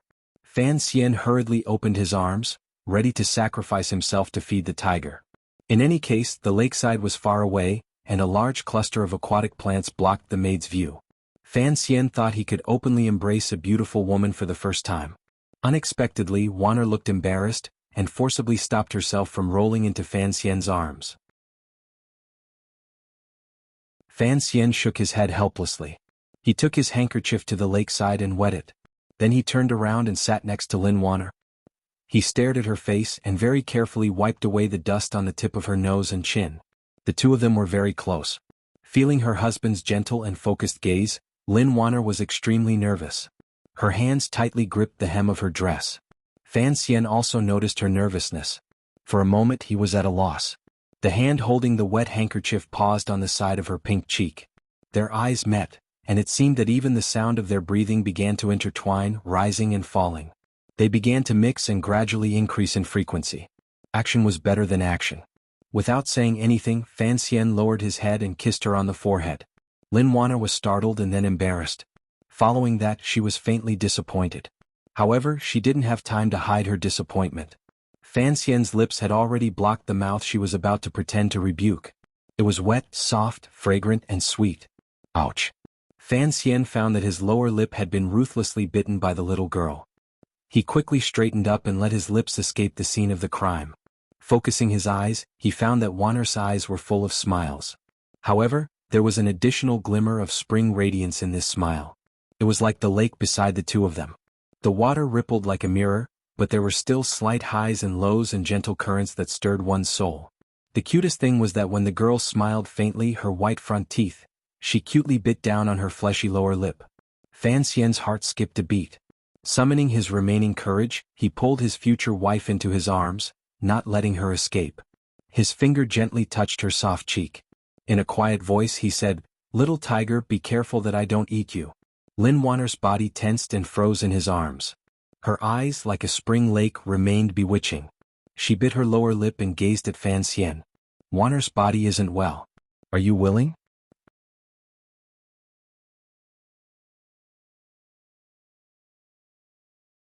Chapter 118. If he was willing, how could he gain without giving up? But Fan Xian looked at this little wife who was allowing him to taste her. It was impossible for her to transform into Luxiaowi. His heart was already burning. If he let go now, Fan Xian would despise himself. Eating was eating, there was no need to be polite at the dining table. So the two gradually merged into one person. Although there were trees and water blocking the view, the lake and the mountains were bright and beautiful. The scene of the young couple being intimate was always faintly seen by the servant girls. The servant girls were clever and moved their gazes away. Some bent over to flip the meat, some turned their backs and pretended to check the girl's makeup box, and some didn't know what to do. They could only lower their bodies and call out softly, pretending to be a poor girl with a sprained ankle. Fan Xizha was chewing and didn't notice the demons quarreling by the lake. Ruoruo was walking by the forest to digest her food and didn't seem to see this side. And the reason why the servant girls didn't cough dozens of times to prevent such an immoral thing from happening was because of Fan Xian's spoon-feeding policy these days. If one wanted to plot for state affairs, one had to bribe the head of the eunuchs. If one wanted to plot for family affairs, one had to bribe the personal servant girls. Fan Xian understood this deeply, so these days he rewarded them every once in a while. Relying on his position as an assistant minister of the Ministry of Revenue and the fact that Dombo bookstore was constantly raking in money, he was very generous. The servant girls were very happy, and they had long tilted the scales in favor of their future son-in-law. After an indeterminate amount of time, the two people by the lake finally separated with difficulty breathing. They were panting and their hair was slightly disheveled. They looked somewhat disheveled. It didn't look like they were intimate, but more like they had fought. Lin Wanner stretched out her hand and ran her hand through her hair. Out of the corner of her eye, she glanced at the distant servant girls. She guessed that no one had seen them, but she was still angry and embarrassed. She glared fiercely at Fan Xian, thinking that this was too absurd in broad daylight. But there seemed to be a lingering sweet scent on her lips, and it made the little girl's heart flutter with sweetness. "What are you afraid of? I've never seen you so uncomfortable at night." Fan Xian quietly laughed in her ear. His finger used a little trick to gently flick her white and smooth earlobe. Wanner let out another soft cry. She couldn't hold it in anymore. She clenched her small fist and punched him in the chest. She murdered her husband. In his previous life, Fan Xian and his companions had long since grown tired of this joke. But saying it to his real fiancée by the lake gave him a different feeling. Wanner snapped at him and Fan Xian felt a sharp pain in his wrist. He forced himself not to cry out. He smiled bitterly and said, "It's not a fight between fairies. Why are you so fierce?" The story of the fairies fighting came from the 73rd chapter of The Dream of the Red Chamber. The silly big sister picked up a sachet from the Grand View Garden. On the sachet was an embroidered image of a naked man and woman hugging and sitting cross-legged.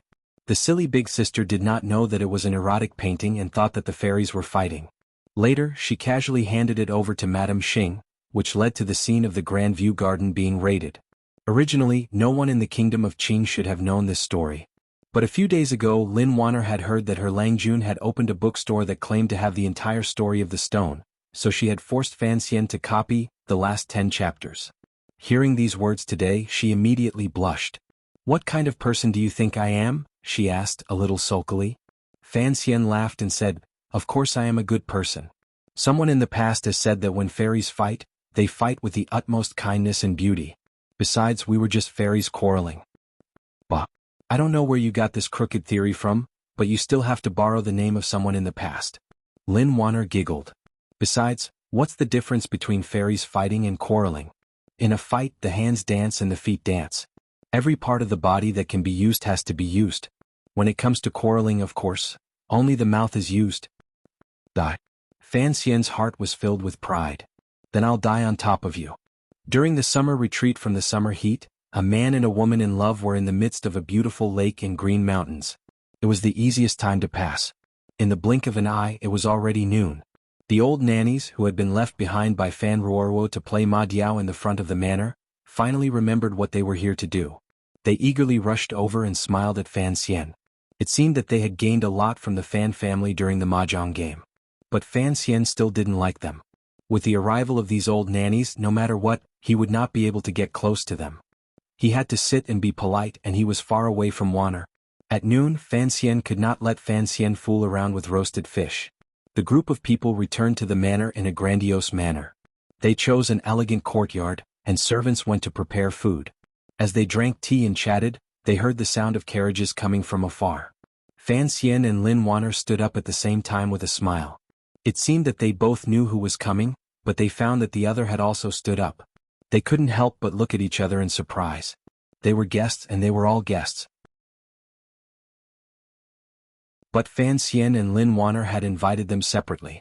At first, they didn't know each other, so when they saw the people in the carriages disembark, Fan Xian and Wanner were both surprised. Wanner was surprised, but she was also nervous and sad. Fan Xian was surprised, but he was also nervous, and had a headache. Lin Wanner had invited Yi Linger. She knew of the fight between the two of them outside the royal courtyard, so she had purposely taken this opportunity to have Yi Linger and Fan Xian interact more and eliminate the animosity between them. She also wanted to be the mediator between the two of them. Fan Xian naturally understood Wanner's intentions. He smiled and went forward, cupping his hands in salute. "Greetings, Miss Yi." After what had happened that day, Yi Linger's nose was still sore, but she showed no signs of bashfulness. Instead, she cupped her hands in a chivalrous gesture. "Greetings, Master Fan. Master Fan is skilled and I am impressed." Fan Xian chuckled, but he had a strange feeling in his heart. Were they going to shoot a historical film in ancient times?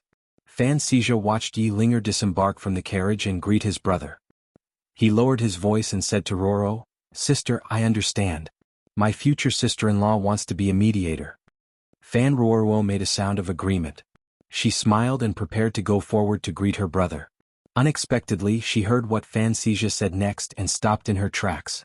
She heard Fan Xizha say lewdly, "I'm afraid that when your sister-in-law opens the door to welcome guests, she wants to welcome a younger sister." Fan Ruorwo spat and knocked Fan Xizha on the forehead. She scolded him in a low voice. "Let's not talk about my brother's intentions. Even if he wanted to marry with Miss Ye's status, would she be a concubine?" In her heart, it didn't matter who her brother married as long as he liked her. In this regard, It was similar to Fan Xian's expectations of her. A fat man disembarked from the other carriage. With the help of a maidservant, he looked around in a panic. Fan Xian gave Ruoruo a look, indicating for her to take Yilinger to rest. With one hand he gently tugged on Wanner's sleeve. Lin Wanner looked at the fat man and couldn't help but cover her mouth with her hand, but she still let out a soft cry. When she turned her head to look at Fan Xian, her eyes were full of gratitude. Go. Fan Xian encouraged her with a gentle smile, and the two of them walked over to the carriage. When the fat man saw Fan Xian, his originally frightened expression immediately turned into a wide smile. The already wide space between his brows immediately became even longer. He moved forward a few steps and pulled Fan Xian's hand. Little Xian, so it's you. Debeo, didn't we agree not to call me that? Fan Xian said with a pained expression. Lin Wanna was a little sad. She thought that her silly brother, whom she had only seen a few times, seemed to have forgotten her. But hearing Debeo call Fan Xian, she couldn't help but laugh. Little Xian? Fan Xian nodded helplessly. Thank you. Lin Wanner looked at Fan Xian, moved. You know it's not convenient for me to see him. I know. Fan Xian smiled. He turned and patted Debeo on the shoulder. Debeo, there's no polo today, but there's something else to play with. The courtyard was at the bottom of the hill. It was wide open and they could see the blue lake in the distance. Debeo sniffled and shook his head. Little Xian, the water is green, not blue. Fan Xian sighed. Because the water isn't deep enough. Then let's go see how deep it is. Fan Xian's wishful thinking was to bring Debeo over today. 1. It would prevent his brother-in-law from being bored at home all day, and 2. It would give him to Fan Xija to play with. In any case, they were just two children. How could he know that Fan Xija had an innate sensitivity to things like being taken advantage of? As soon as he saw a big idiot, he hid far away. Fan Xian could only helplessly walk down the hill with Debeo by the hand. He thought to himself that lunch was probably over. Just as the silly son-in-law and uncle were about to walk out the door, Debeo suddenly turned his head and looked at Lin Wanner seriously. Sister, why didn't you come? Lin Wanner was startled at first and then her heart ached.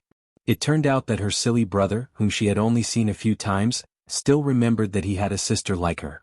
She hurriedly responded and stepped forward to hold Debeo's other hand. Night fell. The faint sound of mahjong tiles falling to the ground could be heard in the distant attic. The guards gathered in one place to drink. The world was peaceful and they all let down their guard. The servant girls were tired from playing during the day. After drinking a few cups of yellow wine they went to sleep. As for the masters they served, they had long since withdrawn their curtains to rest. Occasionally, frogs croaked from the pond by the forest, and the occasional sound of fish breaking through the water could be heard in the lake. It made the imperial summer villa even more peaceful. In a remote place near the lake, there was a tent hiding from the moonlight. It was quietly hidden in the forest, receiving the night breeze from the lake. It was the middle of the night when no one was whispering. In the tent, a young couple were whispering to each other.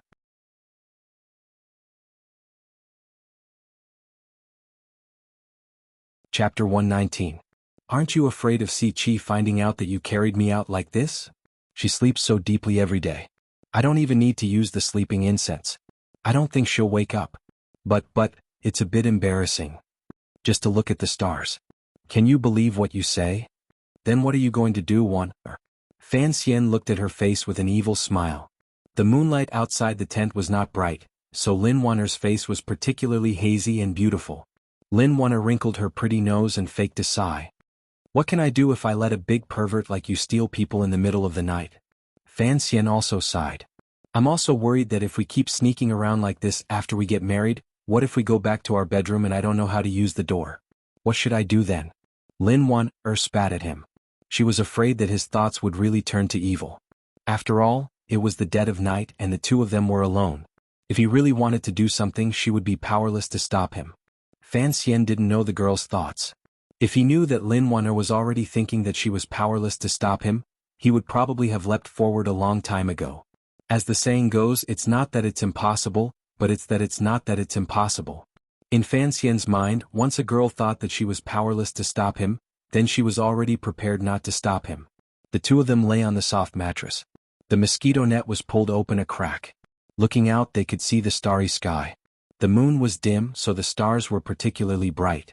In the dark night with a hint of blue, they gently watched all the couples on the ground. Lin Wan reclined in Fan Xian's arms. Fan Xian only smelled a light fragrance. His chest and abdomen were the girl's soft and bouncy back.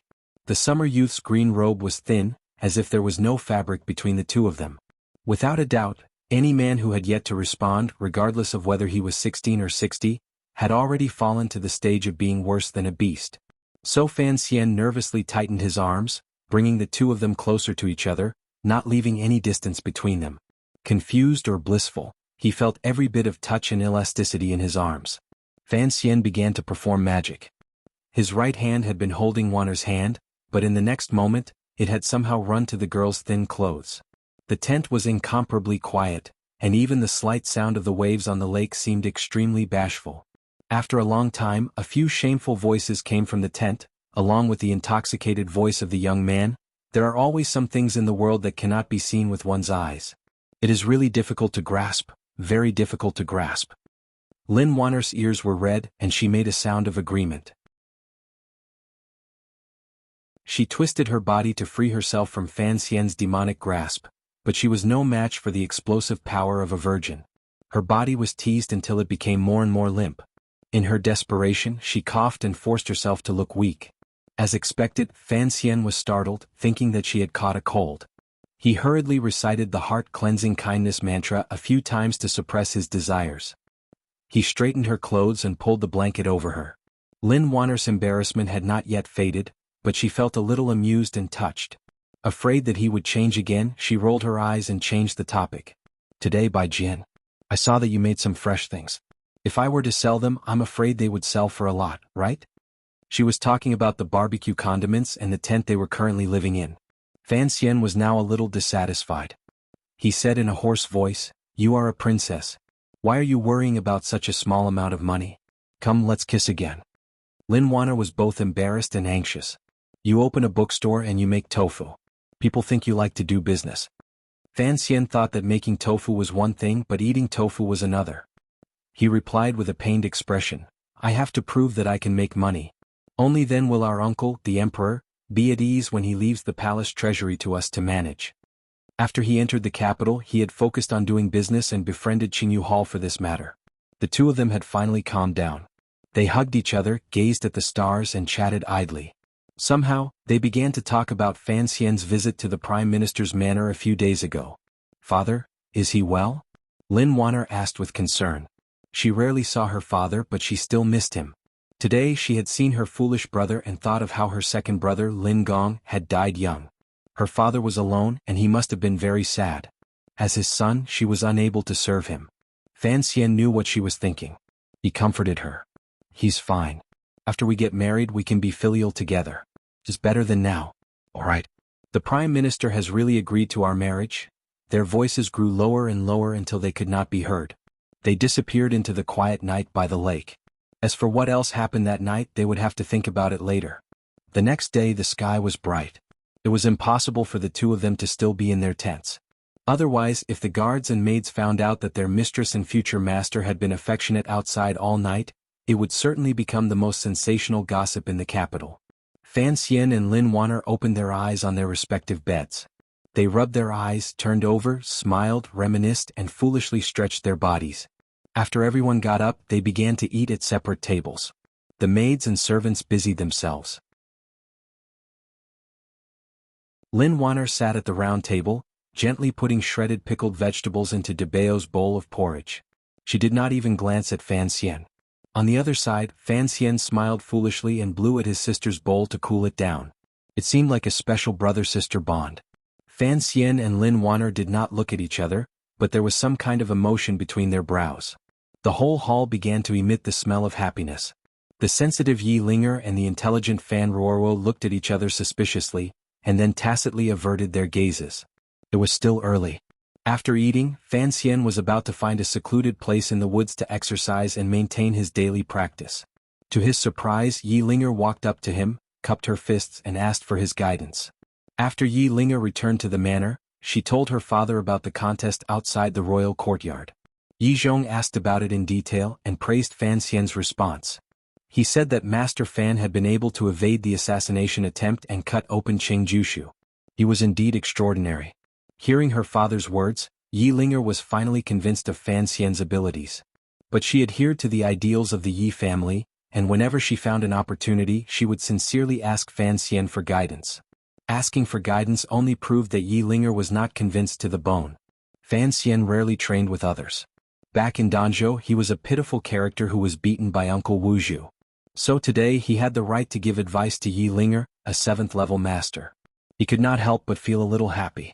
His words of advice were sincere, but Wuzhu was not a good teacher and neither was Fan Xian. He could only tell her how to punch straight and how to save energy. He could only start from the surface and could not sum up a complete theory. The so-called little tricks were Fan Xian's current set of killing techniques.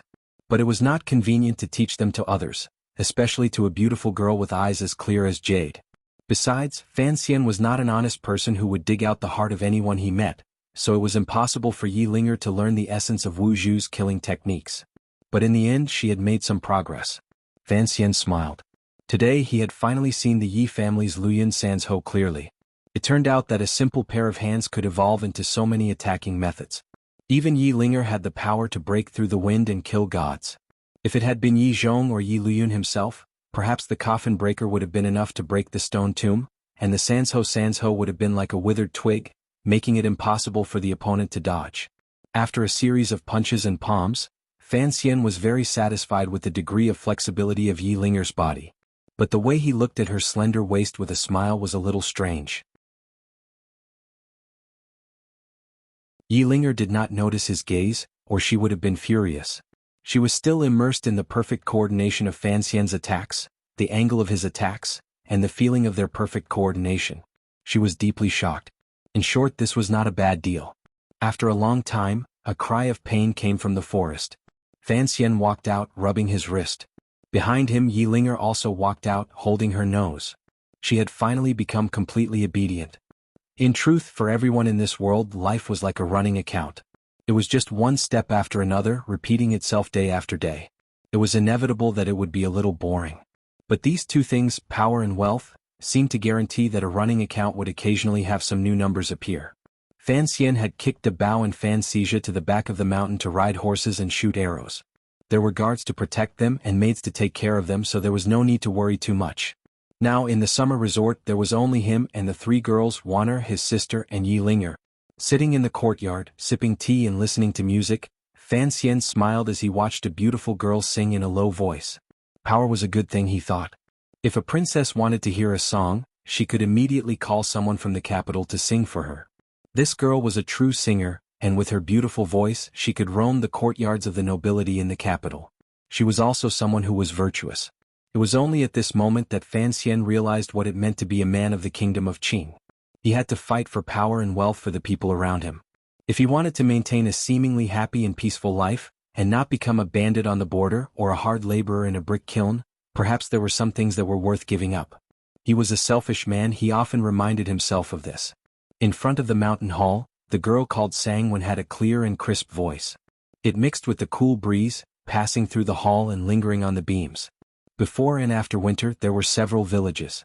North of the stream, south of the stream, on the lonely mountain at the top and bottom of the tree. Where does fragrance come from in the cold wind? Suddenly we meet in silk garments. When one wakes up from a drunken stupor, the mournful sound of the flute breaks one's heart, and the faint yellow moon. You're tuning in to the Han Li's Wuxia Chronicles YouTube channel. We're so grateful for your support, and don't forget to subscribe to join us on this incredible journey through captivating stories. Your generosity through donations truly makes a world of difference, as it's the primary source of revenue that allows me to expand and enhance this channel for you. Thank you from the bottom of my heart for being a part of this adventure.